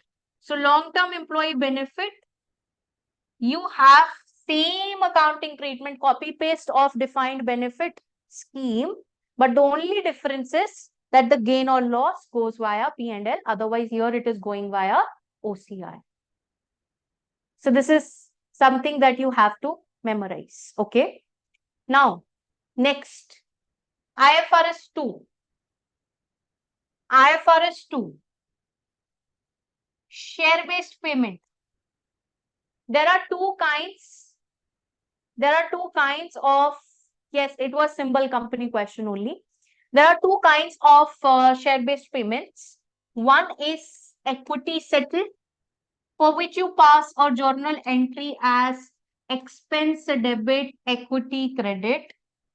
And here in cash settled, you have share appreciation rights. So you pass a journal entry as expense debit and liability credit. Okay, so liability is credit in cash settled share-based payment because you will end up paying cash. You would end up paying cash when you would actually settle your liability. So that's why liability credit. Here you will end up giving shares. So equity credit. Now, what is the difference between these two? In equity settled share-based payment, what you do is you calculate it as the formula for the calculation is that how many number of employees have the SARs or the share options, and how many share options each one of them have, and what was the fair value of the share option at the grant date, and if this is first year out of the 3 vesting period. So there are 3 years, let's suppose, in the vesting period. What is vesting period? Over the period of time, the conditions of the share options will be met. The employees are given the share option based on certain conditions, and it would take time for us to meet those conditions. So what we will do is we will take the fair value of the share option at grant date and we will time apportion it because we need to, we need to divide the expense over the period of time. So I would do 1/3 of it. That would give me my expense and my equity. Okay. So the movement in equity from year 2 to year 3 would be my expense for year 2. I hope you all know that. Now what we have next is that in cash settled share-based payment, it is how many number of employees are going to get the SARs. Okay. How many number of employees would get the SAR? How many SARs would be given to each one of them? Now here you take fair value of SAR at each reporting date and again 1/3. So the only difference is here I take fair value at grant date. Here I take the fair value at reporting date. Correct? And whenever I repay my liability, whenever I repay cash, that cash is always repaid at intrinsic value, which is given to you in the question. Okay, this intrinsic value is used for the repayment of cash, and the closing liability is again calculated using the same formula, which gives you a balancing figure which goes via statement of profit and loss. That's what happens at cash settled share-based payment. Right? So this is what you need to understand from IFRS 2. And then I would also like to tell you about vesting conditions. There are two types of vesting conditions. One is market conditions, another are non-market conditions. So the non-market conditions are like the, you can say they are performance-based conditions.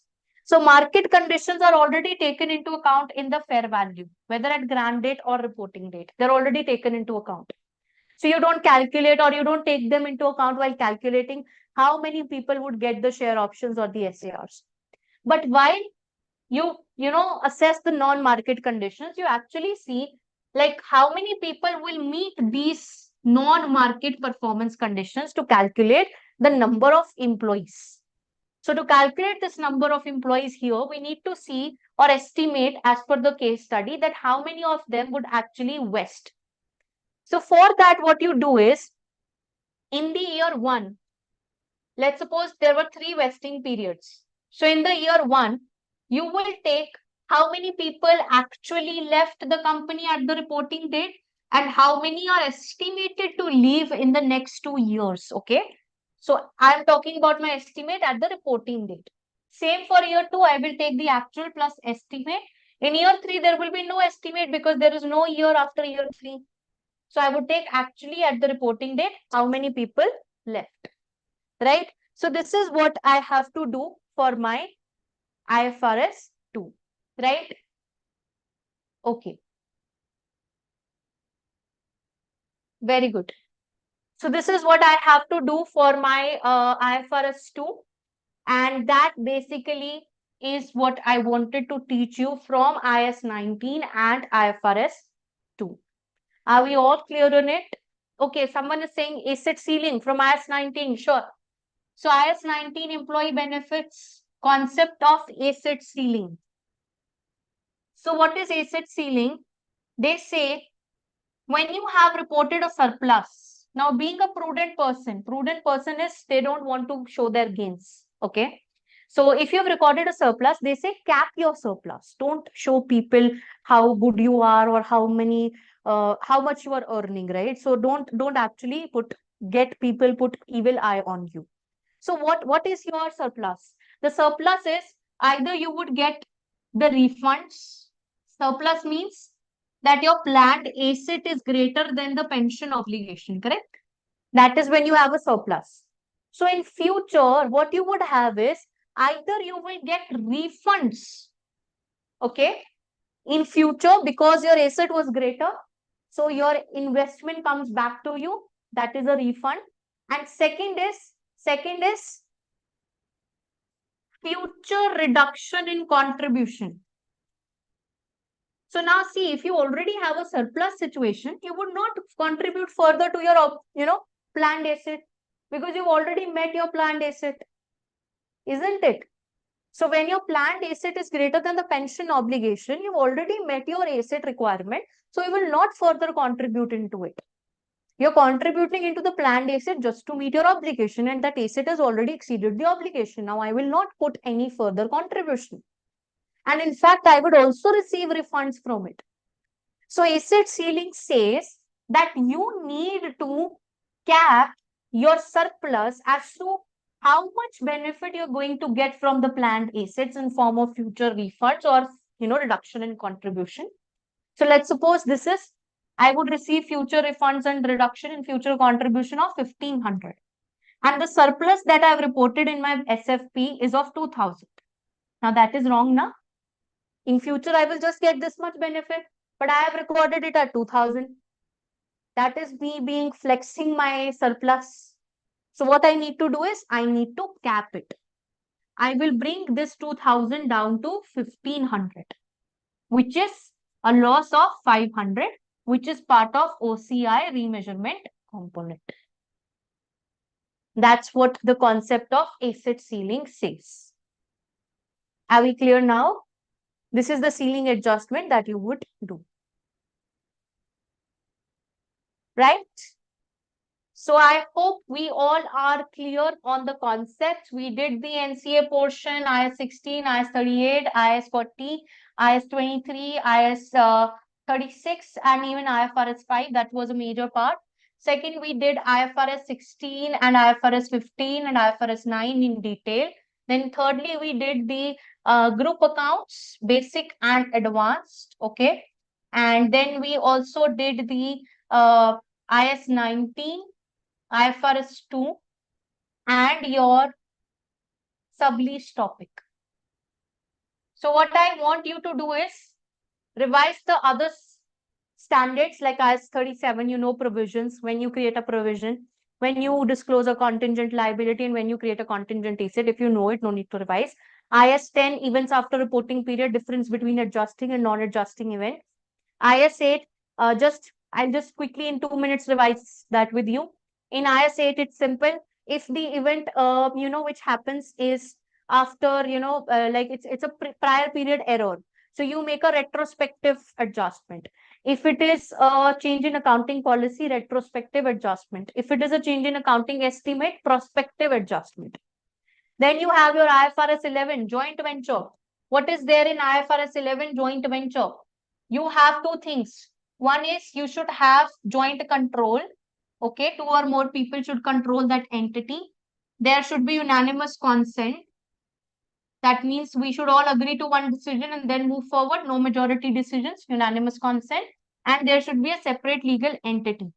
If the following features are met, then it is a joint venture. And on joint ventures, we apply IS 28 equity method of accounting. And for the group accounts, this is very important. And there is one more thing, which is joint operation. So for joint operation, it's like we both start a business. We don't start a new business, but it's like I am, good in making lectures and you're good in editing. So we just have this one operation together. where we make recordings and maybe we post it on some social media. So that is kind of an operation. We have not started a new company. So whatever you incur as your expense will be your expense. Whatever I incur as my expense will be mine. My share of income, I'll report it in my P&L. Your share of income, you'll report it in your P&L. So that is what happens in joint operation. Yes. Then you can also read out the IFRS 8. So in IFRS 8, your operating segments, there are 10% rules. We've done this so many times in Super 20 debriefs. And in IFRS 8, you should know what is an operating segment. It is something which has discrete financial information available. Okay. It is something which is having or being used by the chief operating decision maker. Okay. It had its own head. There's a proper head on the segment. Now, whether it is reportable or not is the question. Is the segment reportable? For that, you need to see whether the 10% rule is met. 10% rule on revenue, profits. Here we talk about the absolute amount. So revise this condition. It's very important condition where you talk about, you compare all the profit making segments with the higher of like total profit made by all the segments and total loss made by the segments. You take the higher amount of it and compare it. And then you see whether the 10% criteria is met or not. And then you also talk about assets 10% criteria. And then there's a 75% rule. Like if still after following this total operating segments revenue, external revenue is not 75% of the total group revenue. In that case, we need to add next best segment as operating segment. So this is the IFRS 8 operating segments. You need to revise it. Okay. So make sure you do revise it, but I'm sure you would have understood it and you would have revised or revived this knowledge if you've already covered it, which you should have by now. So this is just the revision of it. Right? So that's it, guys. I believe that's it for today. And this was the grand revision for FR and SBR both. And I hope you all passed with flying colors. Some last words of motivation from my side. I really hope and pray that you guys actually pass this paper. But for that, you need to have a calm mind, okay? You have to actually make sure that you are following 1 mark for 1 point, okay? And you all should understand that in certain situations, you guys have to apply your common sense. Now, if you would blank out in the paper, you wouldn't be able to pass this paper because there is so much commonsensical case study points there, right? So all those sweet messages which I'm right now getting in the live chat, please post it after the session in the comment section. I'm not able to read it. It's quite far away from me, but I can see the hearts coming there. Anyway, thank you so much. And you guys are really good. And all my batch students, this is the ending note of our batch as well. And for all the students who are following my free resources, all the very best to you also. May God bless you. May you all pass with flying colors without any doubt on that. And there is one podcast which is available on YouTube, on Spotify. So in some countries, Spotify is not available. You can use a VPN. Okay, make a good use of the VPN. So use that and listen to the podcast of ACCA IFRS with TG, and that has a lot of standards, pre-populated things which are there, the tips on pre-populated, a lot of things which are there which would help you. So that's it for the day, guys, and thank you so much. And that's it. Goodbye, good night. Pre-mock debrief will be available very soon, and I'm just busy with some stuff because I have another thing to manage now as well. So I would post it very soon. So that's it, guys. Thanks for watching it till here. God bless you. Good night. Have a good sleep and stay calm, stay hydrated. Have your common sense on at all times because SBR is possible. All you need is confidence in yourself. Sometimes it feels like too much syllabus is there, too many things are there. I'm forgetting this. I'm forgetting. You're not perfect. Nobody is perfect. Even I'm not perfect. While, when I was dealing with the whole syllabus, there were so many corners that I had to cut. There were so many things that even I missed. So that's fine now. That is what humans are. We all are imperfect. So are you. So if in the paper you do some mistake, what you have to make sure is, even if you don't give a right conclusion, you write something. Do not leave your this paper blank or any requirement blank. Okay. So do that always. So bye guys. Good night. And that's it for the day.